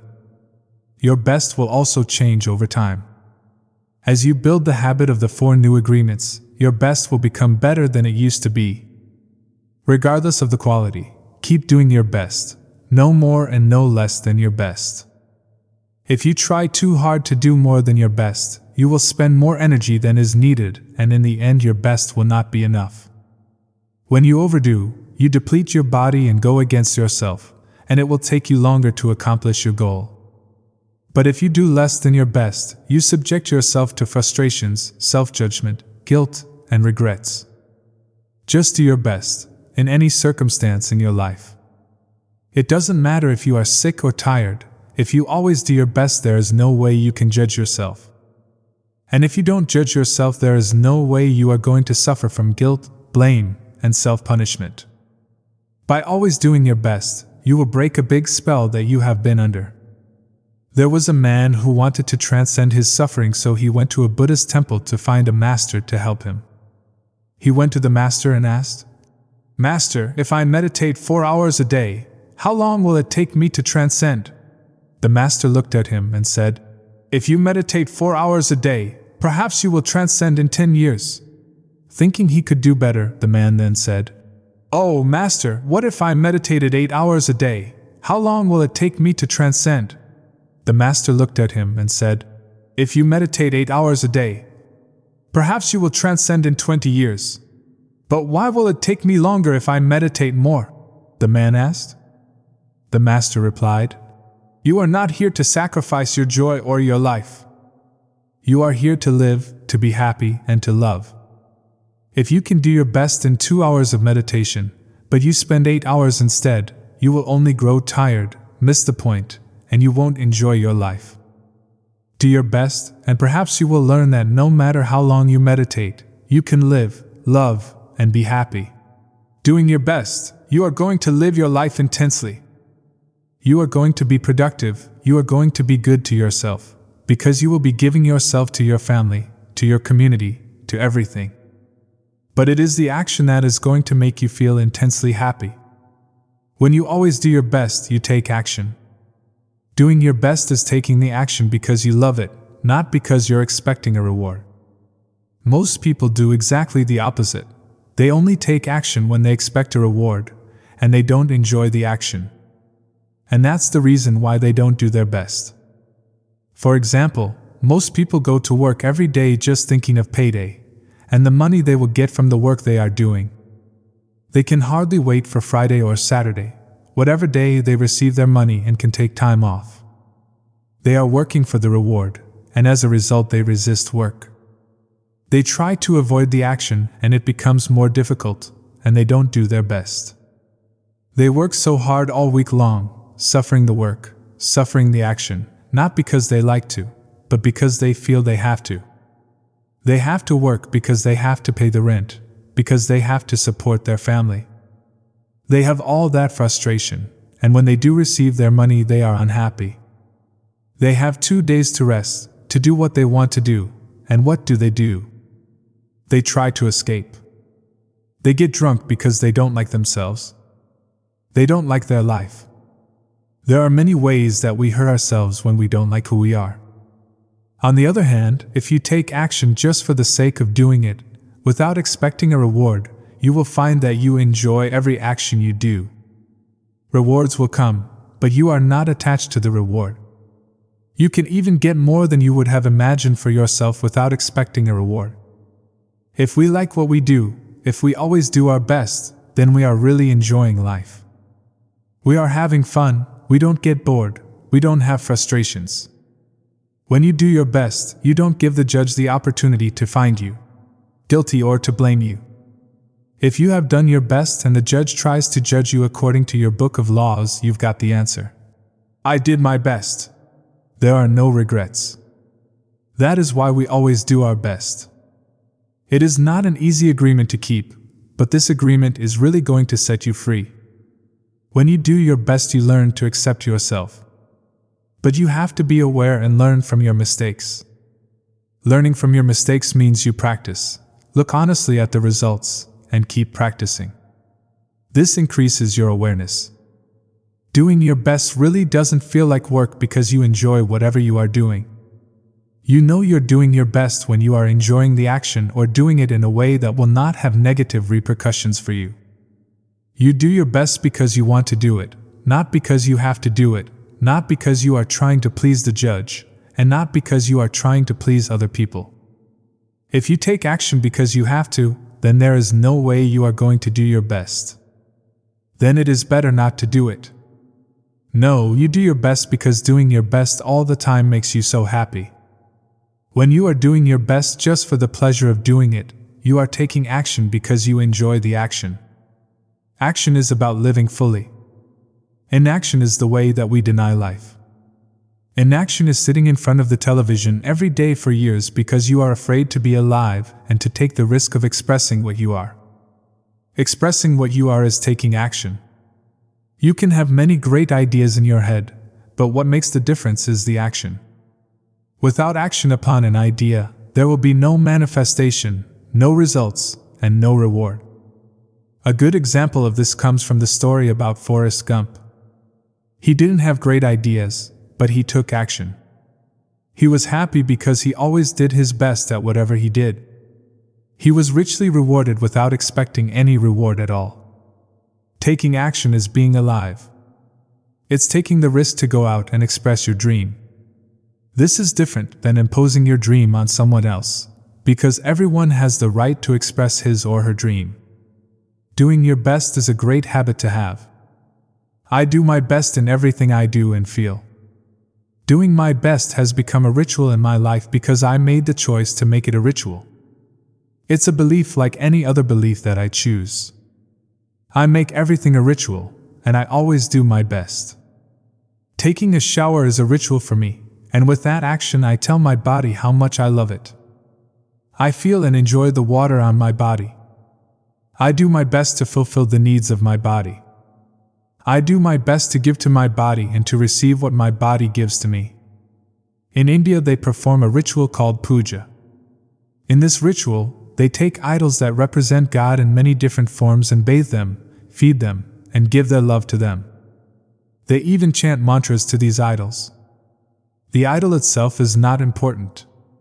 What is important is the way they perform the ritual, the way they say, "I love you, God. God is life." God is life in action. The best way to say, "I love you, God," is to live your life doing your best. The best way to say, "Thank you, God," is by letting go of the past and living in the present moment, right here and now. Whatever life takes away from you, let it go. When you surrender and let go of the past, you allow yourself to be fully alive in the moment. Letting go of the past means you can enjoy the dream that is happening right now. If you live in a past dream, you don't enjoy what is happening right now because you will always wish it to be different than it is. There is no time to miss anyone or anything because you are alive. Not enjoying what is happening right now is living in the past and being only half alive. This leads to self-pity, suffering, and tears. You were born with the right to be happy. You were born with the right to love, to enjoy, and to share your love. You are alive, so take your life and enjoy it. Don't resist life passing through you, because that is God passing through you. Just your existence proves the existence of God. Your existence proves the existence of life and energy. We don't need to know or prove anything. Just to be, to take a risk and enjoy your life, is all that matters. Say no when you want to say no, and yes when you want to say yes. You have the right to be you. You can only be you when you do your best. When you don't do your best, you are denying yourself the right to be you. That's a seed that you should really nurture in your mind. You don't need knowledge or great philosophical concepts. You don't need the acceptance of others. You express your own divinity by being alive and by loving yourself and others. It is an expression of God to say, "Hey, I love you." The first 3 agreements will only work if you do your best. Don't expect that you will always be able to be impeccable with your word. Your routine habits are too strong and firmly rooted in your mind. But you can do your best. Don't expect that you will never take anything personally, just do your best. Don't expect that you will never make another assumption, but you can certainly do your best. By doing your best, the habits of misusing your word, taking things personally, and making assumptions will become weaker and less frequent with time. You don't need to judge yourself, feel guilty, or punish yourself if you cannot keep these agreements. If you're doing your best, you will feel good about yourself even if you still make assumptions, still take things personally, and still are not impeccable with your word. If you do your best always, over and over again, you will become a master of transformation. Practice makes the master. By doing your best, you become a master. Everything you have ever learned, you learn through repetition. You learn to write, to drive, and even to walk by repetition. You are a master of speaking your language because you practiced. Action is what makes the difference. If you do your best in the search for personal freedom, in the search for self-love, you will discover that it's just a matter of time before you find what you are looking for. It's not about daydreaming or sitting for hours dreaming in meditation. You have to stand up and be a human. You have to honor the man or woman that you are. Respect your body, enjoy your body, love your body, feed, clean, and heal your body.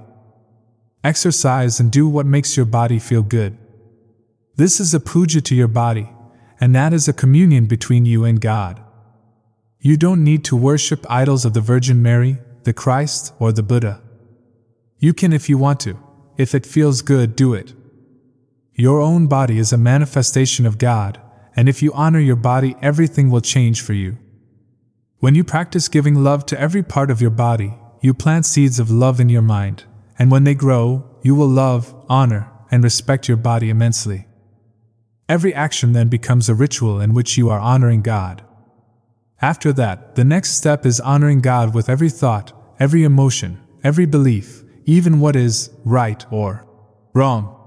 Every thought becomes a communion with God, and you will live a dream without judgments, victimization, and free of the need to gossip and abuse yourself. When you honor these 4 agreements together, there is no way that you will live in hell. There is no way. If you are impeccable with your word, if you don't take anything personally, if you don't make assumptions, if you always do your best, then you are going to have a beautiful life. You are going to control your life 100%. The 4 agreements are a summary of the mastery of transformation, one of the masteries of the Toltec. You transform hell into heaven.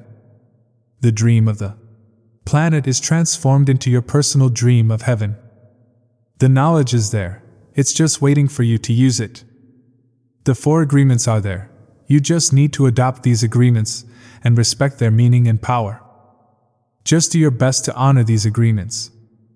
You can make this agreement today: I choose to honor the 4 agreements.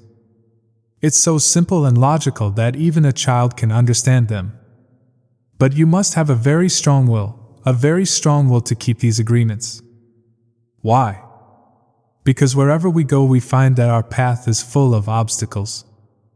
Everyone tries to sabotage our commitment to these new agreements, and everything around us is a setup for us to break them.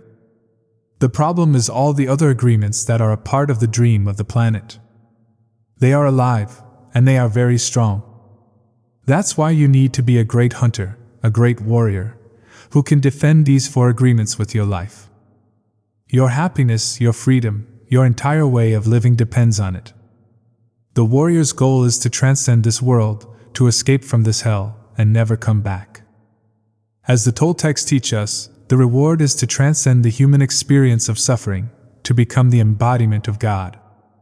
That is the reward. We really need to use every bit of power we have to succeed in keeping these agreements. I didn't expect that I could do it at first. I have fallen many times, but I stood up and kept going. And I fell again, and I kept going.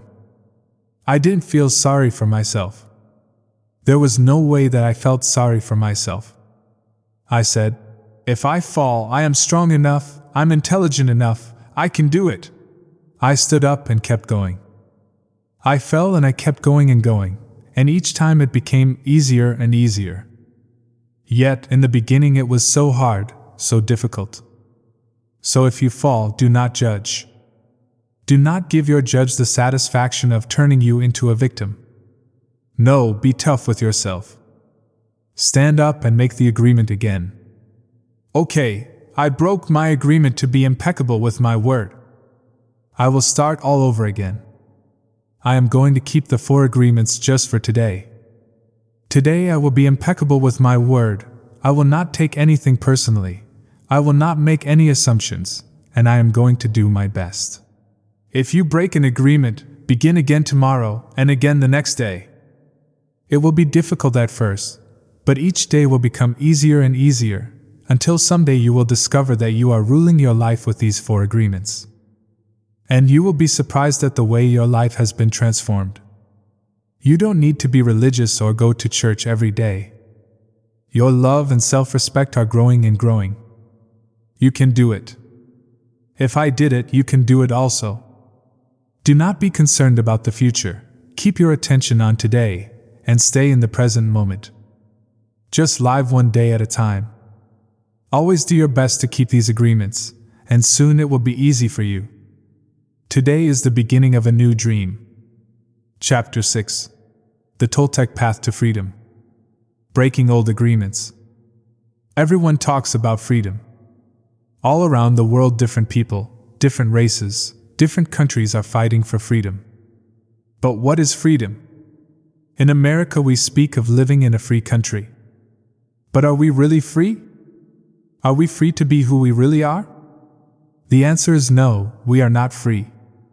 True freedom has to do with the human spirit. It is the freedom to be who we really are. Who stops us from being free? We blame the government, we blame the weather, we blame our parents, we blame religion, we blame God. Who really stops us from being free? We stop ourselves. What does it really mean to be free? Sometimes we get married and we say that we lose our freedom, then we get divorced, and we are still not free. What stops us? Why can't we be ourselves? We have memories of long ago, when we used to be free and we loved being free, but we have forgotten what freedom really means. If we see a child who is 2 or 3, perhaps 4 years old, we find a free human. Why is this human free? Because this human does whatever he or she wants to do. The human is completely wild. Just like a flower, a tree, or an animal that has not been domesticated, wild. And if we observe humans who are 2 years old, we find that most of the time these humans have a big smile on their face and they're having fun. They are exploring the world. They are not afraid to play. They are afraid when they are hurt, when they are hungry, when some of their needs are not met, but they don't worry about the past, don't care about the future, and only live in the present moment. Very young children are not afraid to express what they feel. They are so loving that if they perceive love, they melt into love. They are not afraid to love at all. That is the description of a normal human being. As children, we are not afraid of the future or ashamed of the past. Our normal human tendency is to enjoy life, to play, to explore, to be happy, and to love. But what has happened with the adult human? Why are we so different? Why are we not wild? From the point of view of the victim, we can say that something sad happened to us, and from the point of view of the warrior, we can say that what happened to us is normal. What has happened is that we have the book of law, the big judge, and the victim who rule our lives. We are no longer free because the judge, the victim, and the belief system don't allow us to be who we really are. Once our minds have been programmed with all that garbage, we are no longer happy.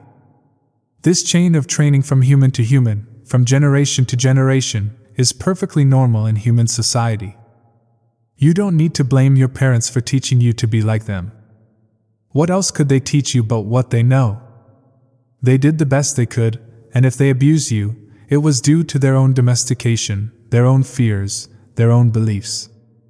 They had no control over the programming they received, so they couldn't have behaved any differently.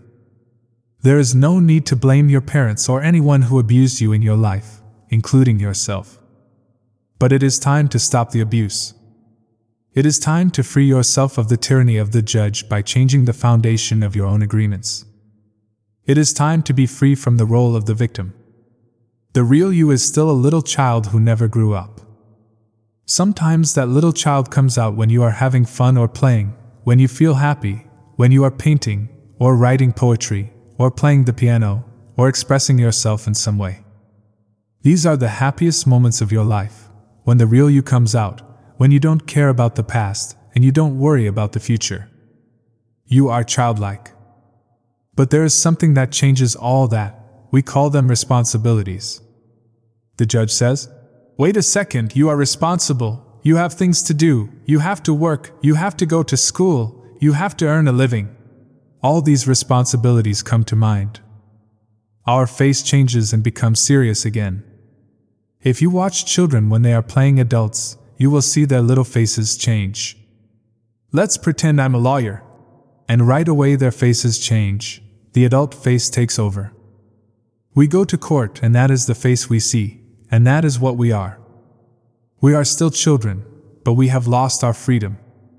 The freedom we are looking for is the freedom to be ourselves, to express ourselves. But if we look at our lives, we will see that most of the time we do things just to please others, just to be accepted by others, rather than living our lives to please ourselves. That is what has happened to our freedom. And we see in our society and all the societies around the world that for every 1,000 people, 999 are completely domesticated. The worst part is that most of us are not even aware that we are not free. There is something inside that whispers to us that we are not free, but we do not understand what it is and why we are not free. The problem with most people is that they live their lives and never discover that the judge and the victim rule their mind, and therefore they don't have a chance to be free.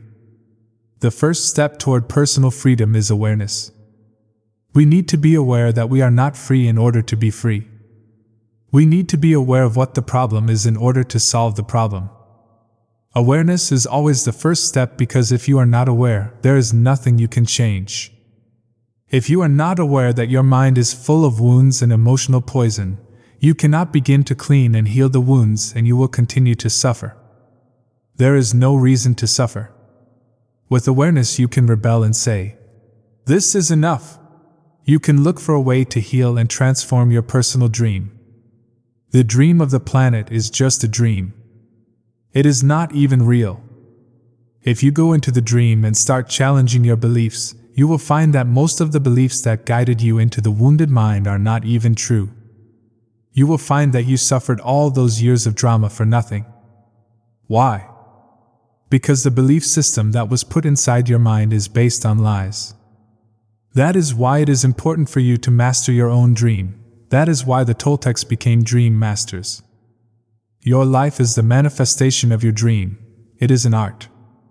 And you can change your life anytime if you aren't enjoying the dream. Dream masters create a masterpiece of life.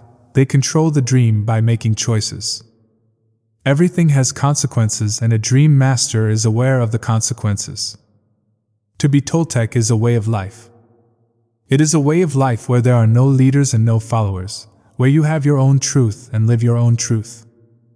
A Toltec becomes wise, becomes wild, and becomes free again. There are 3 masteries that lead people to become Toltecs. First is the mastery of awareness. This is to be aware of who we really are, with all the possibilities.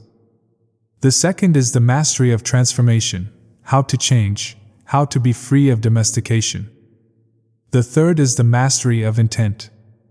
Intent from the Toltec point of view is that part of life that makes transformation of energy possible. It is the one living being that seamlessly encompasses all energy, or what we call God. Intent is life itself. It is unconditional love. The mastery of intent is therefore the mastery of love.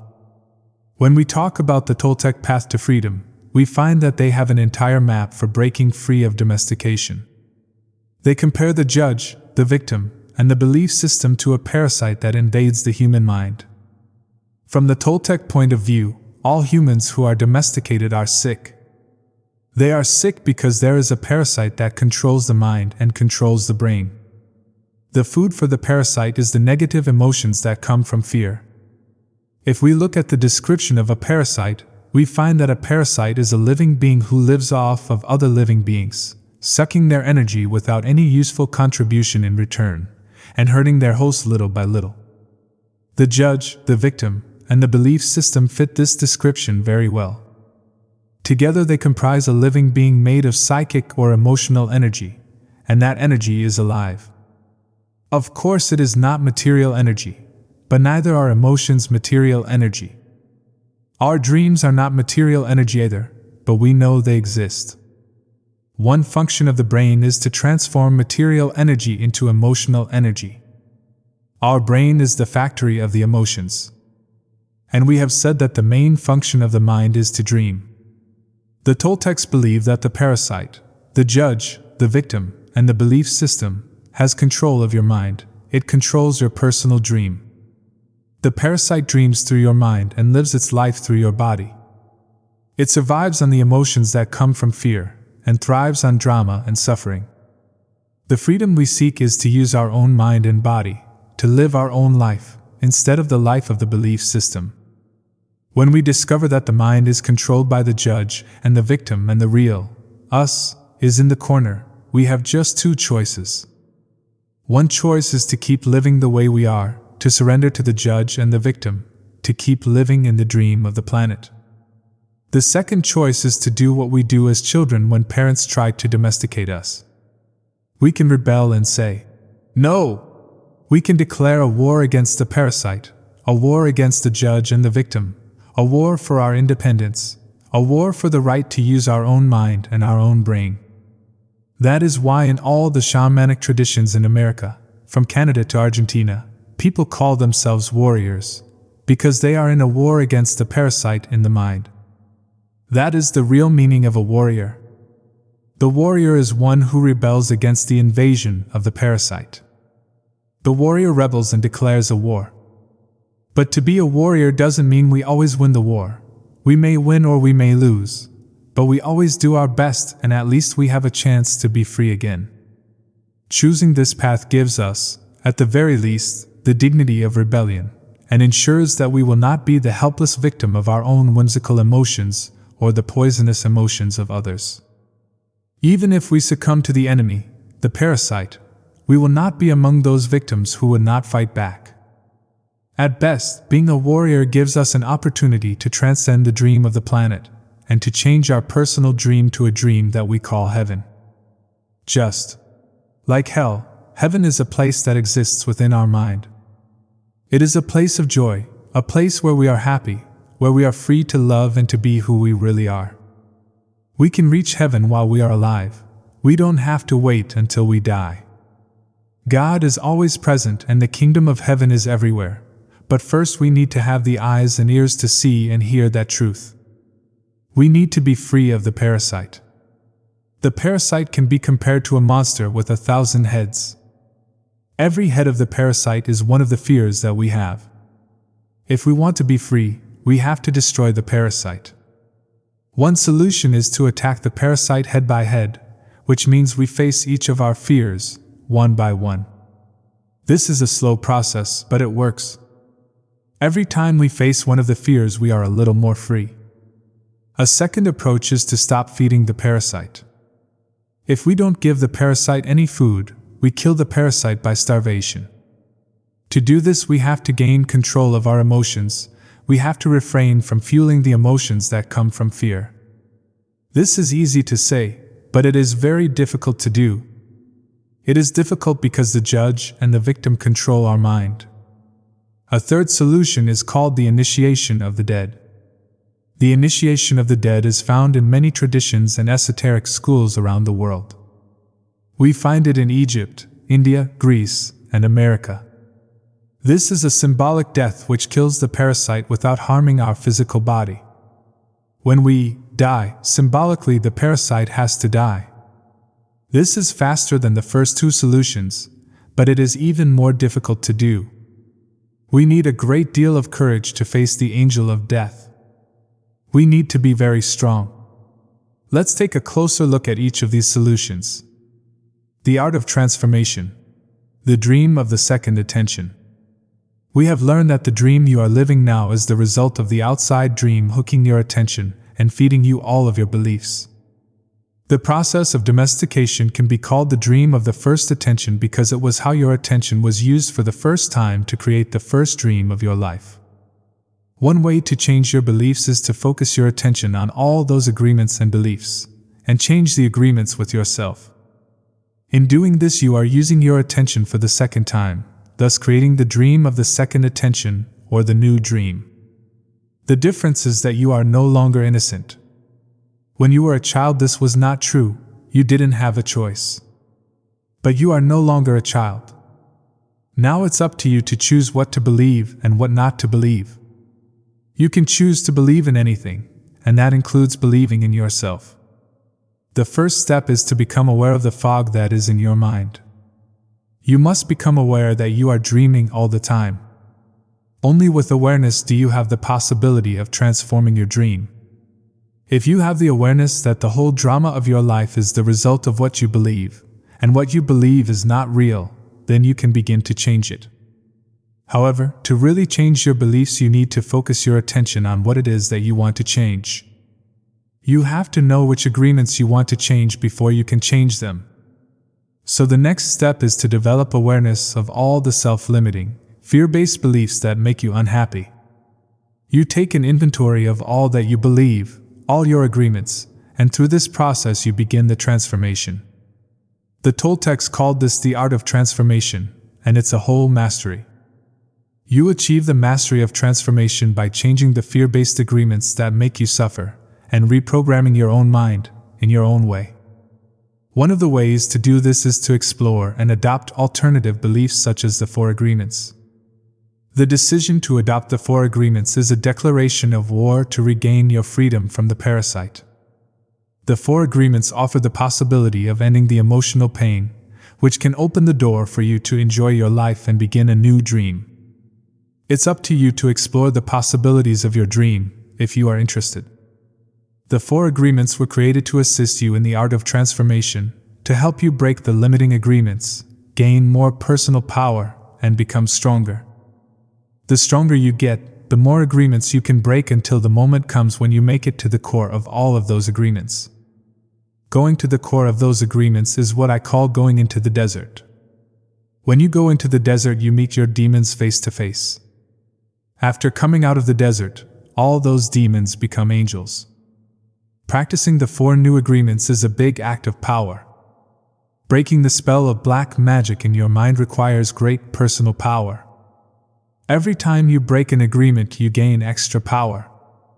You start by breaking agreements that are very small and require less power.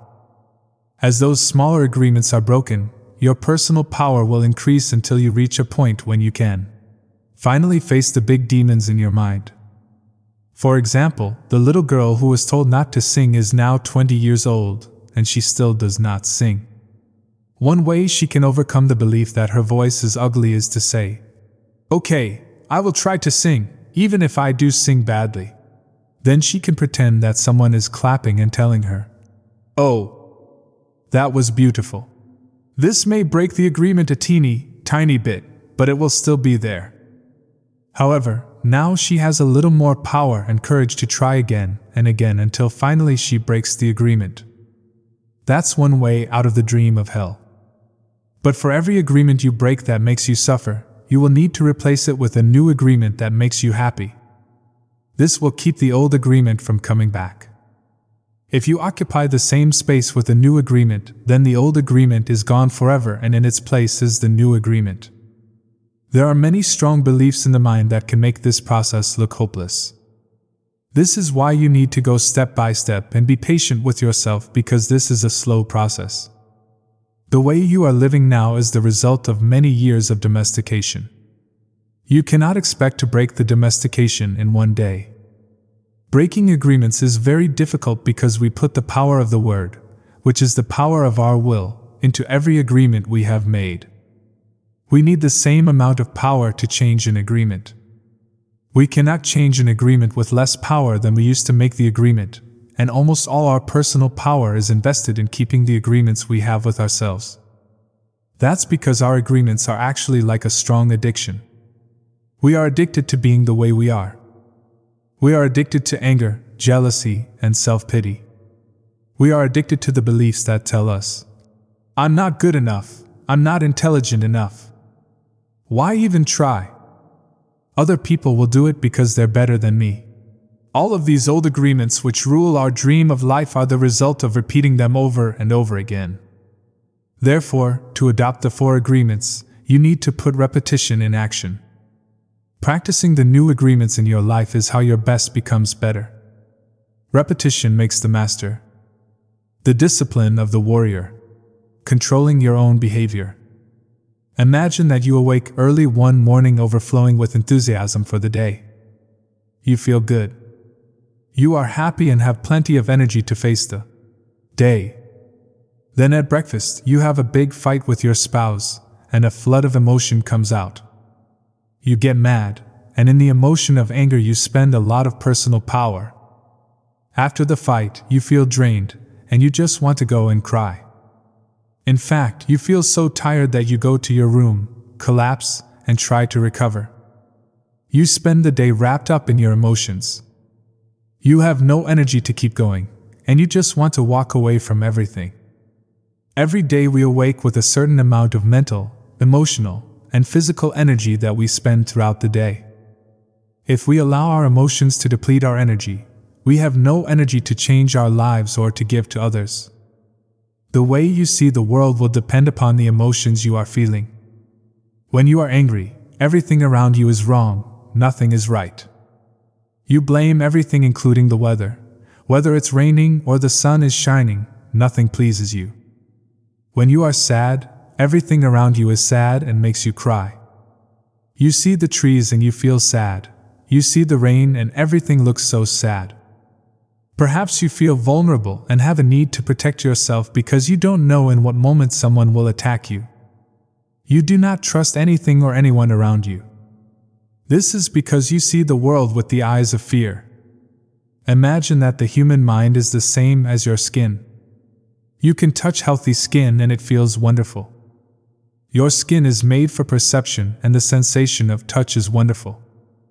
Now imagine you have an injury and the skin gets cut and infected.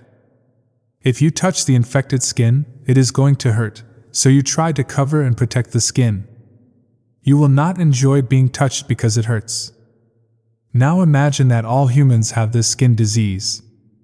Nobody can touch each other because it is going to hurt.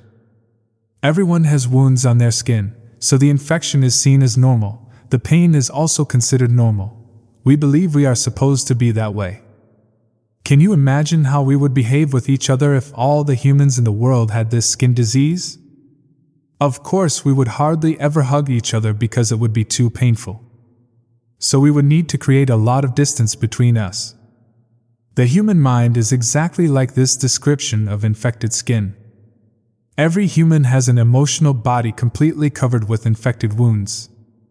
Each wound is infected with emotional poison, the poison of all the emotions that makes us suffer, such as hate, anger, envy, and sadness. An action of injustice opens a wound in the mind, and we react with emotional poison because of the concepts and beliefs we have about injustice and what is fair. The mind is so wounded and full of poison by the process of domestication that everyone describes the wounded mind as normal. This is considered normal, but I can tell you it is not normal. We have a dysfunctional dream of the planet, and humans are mentally sick with a disease called fear. The symptoms of the disease are all the emotions that make humans suffer: anger, hate, sadness, envy, and betrayal. When the fear is too great, the reasoning mind begins to fail, and we call this mental illness. Psychotic behavior occurs when the mind is so frightened and the wounds so painful that it seems better to break contact with the outside world. If we can see our state of mind as a disease, we find there is a cure. We don't have to suffer any longer. First, we need the truth to open the emotional wounds, take the poison out, and heal the wounds completely. How do we do this? We must forgive those we feel have wronged us, not because they deserve to be forgiven, but because we love ourselves so much we don't want to keep paying for the injustice. Forgiveness is the only way to heal. We can choose to forgive because we feel compassion for ourselves. We can let go of the resentment and declare, "That's enough. I will no longer be the big judge that goes against myself. I will no longer beat myself up and abuse myself. I will no longer be the victim." First, we need to forgive our parents, our brothers, our sisters, our friends, and God. Once you forgive God, you can finally forgive yourself. Once you forgive yourself, the self-rejection in your mind is over. Self-acceptance begins, and the self-love will grow so strong that you will finally accept yourself just the way you are. That's the beginning of the free human. Forgiveness is the key. You will know you have forgiven someone when you see them, and you no longer have an emotional reaction. You will hear the name of the person, and you will have no emotional reaction. When someone can touch what used to be a wound and it no longer hurts you, then you know you have truly forgiven. The truth is like a scalpel. The truth is painful, because it opens all of the wounds which are covered by lies so that we can be healed. These lies are what we call the denial system. It's a good thing we have the denial system, because it allows us to cover our wounds and still function. But once we no longer have any wounds or any poison, we don't need to lie anymore. We don't need the denial system, because a healthy mind, like healthy skin, can be touched without hurting. It's pleasurable for the mind to be touched when it is clean. The problem with most people is that they lose control of their emotions. It is the emotions that control the behavior of the human, not the human who controls the emotions. When we lose control, we say things that we don't want to say, and do things that we don't want to do. That is why it is so important to be impeccable with our word and to become a spiritual warrior. We must learn to control the emotions so we have enough personal power to change our fear-based agreements, escape from hell, and create our own personal heaven. How are we to become a warrior? There are certain characteristics of the warrior that are nearly the same around the world. The warrior has awareness. That's very important. We are aware that we are at war, and the war in our minds requires discipline. Not the discipline of a soldier, but the discipline of a warrior. Not the discipline from the outside to tell us what to do and what not to do, but the discipline to be ourselves, no matter what. The warrior has control. Not control over another human, but control over one's own emotions, control over one's own self. It is when we lose control that we repress the emotions, not when we are in control. The big difference between a warrior and a victim is that the victim represses, and the warrior refrains. Victims repress because they are afraid to show the emotions, afraid to say what they want to say. To refrain is not the same thing as repression. To refrain is to hold the emotions and to express them in the right moment, not before, not later. That is why warriors are impeccable. They have complete control over their own emotions and therefore over their own behavior. The initiation of the dead. Embracing the angel of death. The final way to attain personal freedom is to prepare ourselves for the initiation of the dead, to take death itself as our teacher. What the angel of death can teach us is how to be truly alive. We become aware that we can die at any moment. We have just the present to be alive. The truth is that we don't know if we are going to die tomorrow. Who knows? We have the idea that we have many years in the future. But do we? If we go to the hospital and the doctor tells us that we have 1 week to live, what are we going to do? As we have said before, we have two choices. One is to suffer because we are going to die, and to tell everyone, "Per me, I am going to die," and really create a huge drama. The other choice is to use every moment to be happy, to do what we really enjoy doing. If we only have 1 week to live, let's enjoy life. Let's be alive. We can say, "I'm going to be myself. No longer am I going to run my life trying to please other people. No longer am I going to be afraid of what they think about me. What do I care what others think if I am going to die in 1 week? I'm going to be myself." The angel of death can teach us to live every day as if it is the last day of our lives, as if there may be no tomorrow. We can begin each day by saying, "I am awake, I see the sun. I am going to give my gratitude to the sun and to everything and everyone, because I am still alive. 1 more day to be myself." That is the way I see life. That is what the angel of death taught me, to be completely open, to know that there is nothing to be afraid of. And of course I treat the people I love with love, because this may be the last day that I can tell you how much I love you. I don't know if I am going to see you again, so I don't want to fight with you. What if I had a big fight with you and I told you all those emotional poisons that I have against you and you die tomorrow? Oops. Oh my God, the judge will get me so bad, and I will feel so guilty for everything that I told you. I will even feel guilty for not telling you how much I love you. The love that makes me happy is the love that I can share with you. Why do I need to deny that I love you? It is not important if you love me back. I may die tomorrow or you may die tomorrow. What makes me happy now is to let you know how much I love you. You can live your life this way.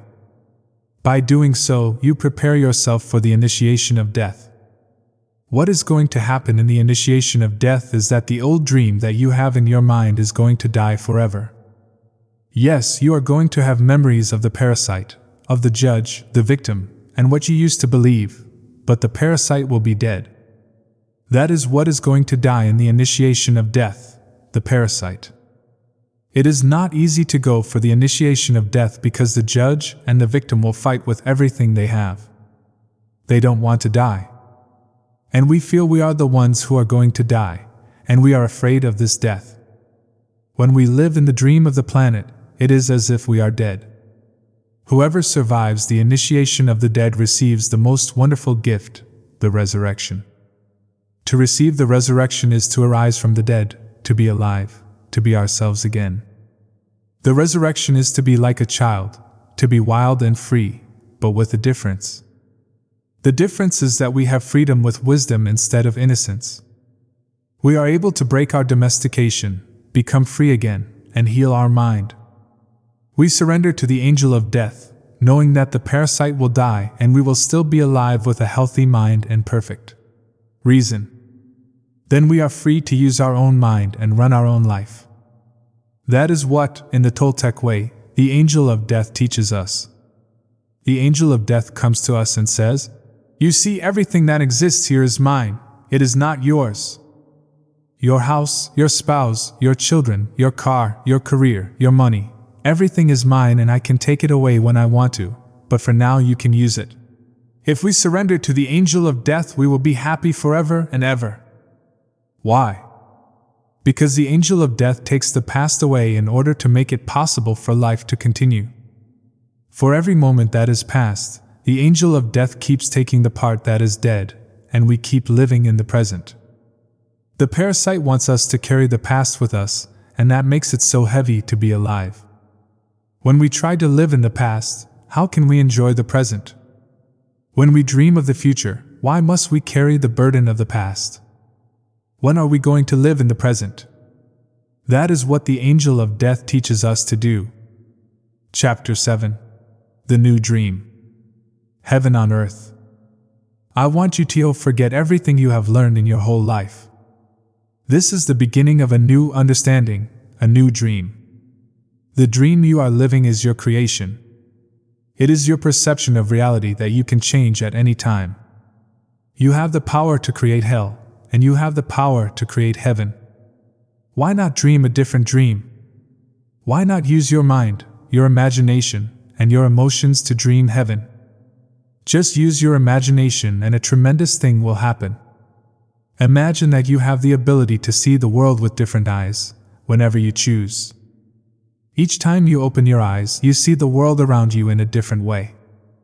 Close your eyes now, and then open them and look outside. What you will see is love coming out of the trees, love coming out of the sky, love coming out of the light. You will perceive love from everything around you. This is the state of bliss.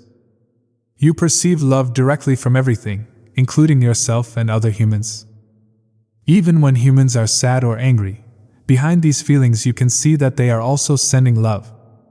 Using your imagination and your new eyes of perception, I want you to see yourself living a new life, a new dream, a life where you don't need to justify your existence, and you are free to be who you really are.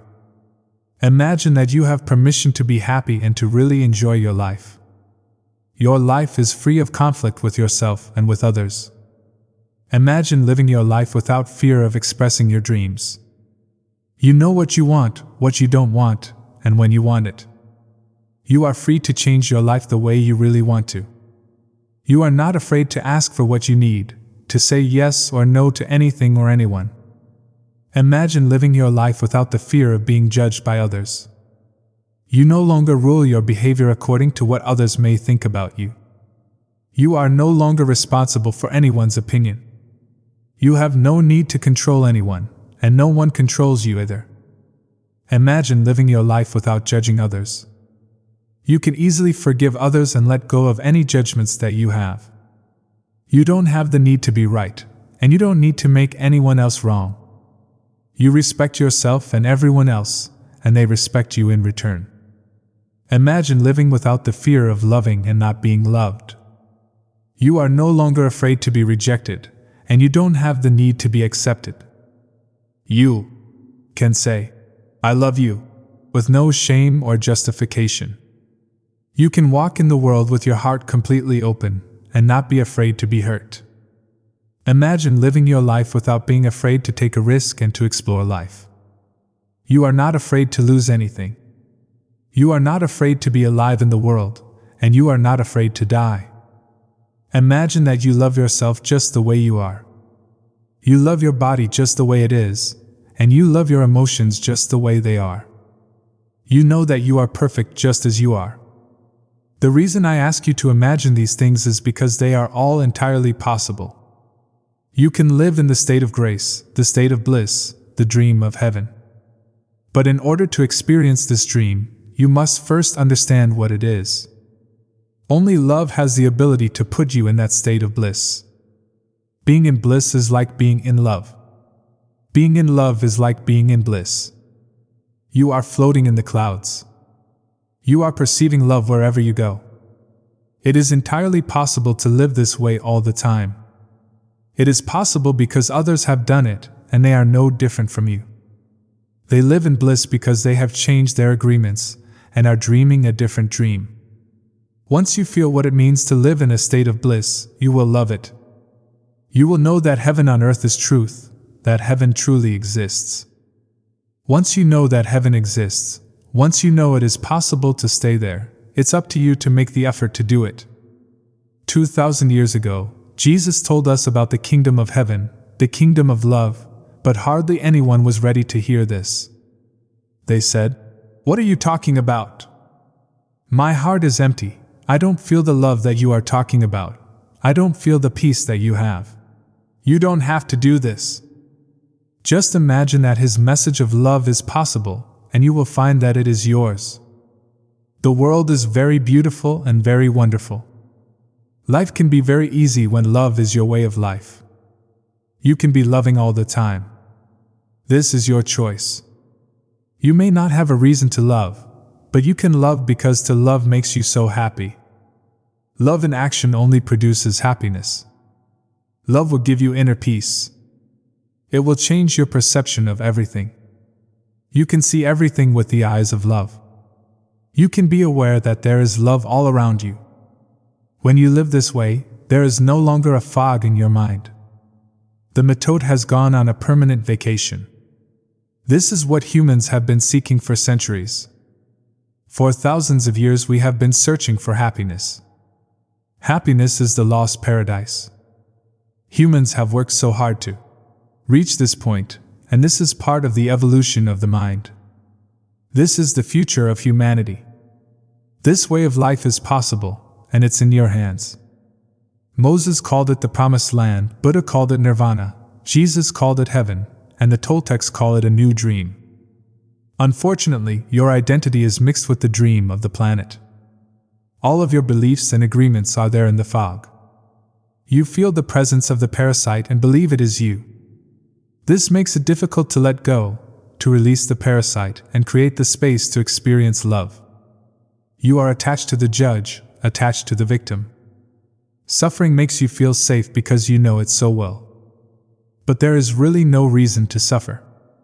The only reason you suffer is because you choose to suffer.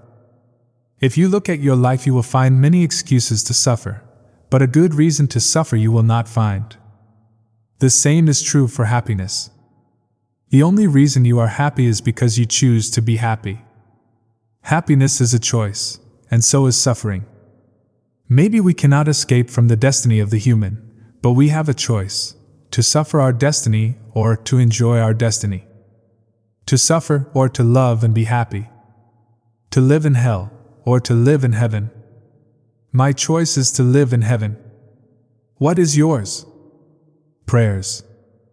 Please take a moment to close your eyes, open your heart, and feel all the love that comes from your heart. I want you to join with my words in your mind and in your heart to feel a very strong connection of love. Together, we are going to do a very special prayer to experience a communion with our Creator. Focus your attention on your lungs, as if only your lungs exist. Feel the pleasure when your lungs expand to fulfill the biggest need of the human body, to breathe. Take a deep breath and feel the air as it fills your lungs. Feel how the air is nothing but love. Notice the connection between the air and the lungs, a connection of love. Expand your lungs with air until your body has the need to expel that air. And then exhale and feel the pleasure again. Because when we fulfill any need of the human body, it gives us pleasure. To breathe gives us much pleasure. Just to breathe is enough for us to always be happy, to enjoy life. Just to be alive is enough. Feel the pleasure to be alive, the pleasure of the feeling of love. Prayer for freedom. Today, Creator of the universe, we ask that you come to us and share with us a strong communion of love. We know that your real name is love, that to have a communion with you means to share the same vibration, the same frequency that you are, because you are the only thing that exists in the universe. Today, help us to be like you are, to love life, to be love. Help us to love the way you love, with no conditions, no expectations, no obligations, without any judgment. Help us to love and accept ourselves without any judgment, because when we judge ourselves, we find ourselves guilty and we need to be punished. Help us to love everything you create unconditionally, especially other human beings, especially those who live around us, all our relatives and people whom we try so hard to love. Because when we reject them, we reject ourselves, and when we reject ourselves, we reject you. Help us to love others just the way they are with no conditions. Help us to accept them the way they are, without judgment, because if we judge them, we find them guilty, we blame them, and we have the need to punish them. Today, clean our hearts of any emotional poison that we have, free our minds from any judgment so that we can live in complete peace and complete love. Today is a very special day. Today we open our hearts to love again so that we can tell each other, I love you, without any fear, and really mean it. Today, we offer ourselves to you. Come to us, use our voices, use our eyes, use our hands, and use our hearts to share ourselves in a communion of love with everyone. Today, Creator, help us to be just like you are. Thank you for everything that we receive this day, especially for the freedom to be who we really are. Amen. Prayer for love. We are going to share a beautiful dream together, a dream that you will love to have all of the time. In this dream, you are in the middle of a beautiful, warm, sunny day. You hear the birds, the wind, and a little river. You walk toward the river. At the edge of the river is an old man in meditation, and you see that out of his head comes a beautiful light of different colors. You try not to bother him, but he notices your presence and opens his eyes. He has the kind of eyes that are full of love and a big smile. You ask him how he is able to radiate all that beautiful light. You ask him if he can teach you to do what he is doing. He replies that many years ago he asked the same question of his teacher. The old man begins to tell you his story.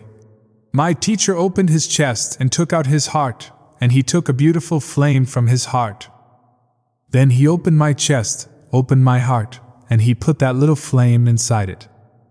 He put my heart back in my chest, and as soon as my heart was inside me, I felt intense love, because the flame he put in my heart was his own love. That flame grew in my heart and became a big fire, a fire that doesn't burn, but purifies everything that it touches.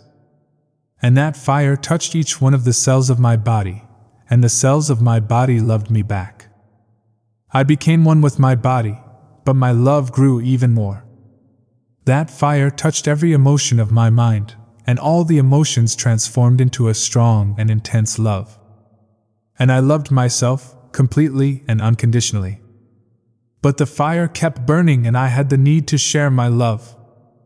I decided to put a little piece of my love in every tree, and the trees loved me back, and I became one with the trees, but my love did not stop, it grew more. I put a piece of love in every flower, in the grass, in the earth, and they loved me back, and we became one. And my love grew more and more to love every animal in the world.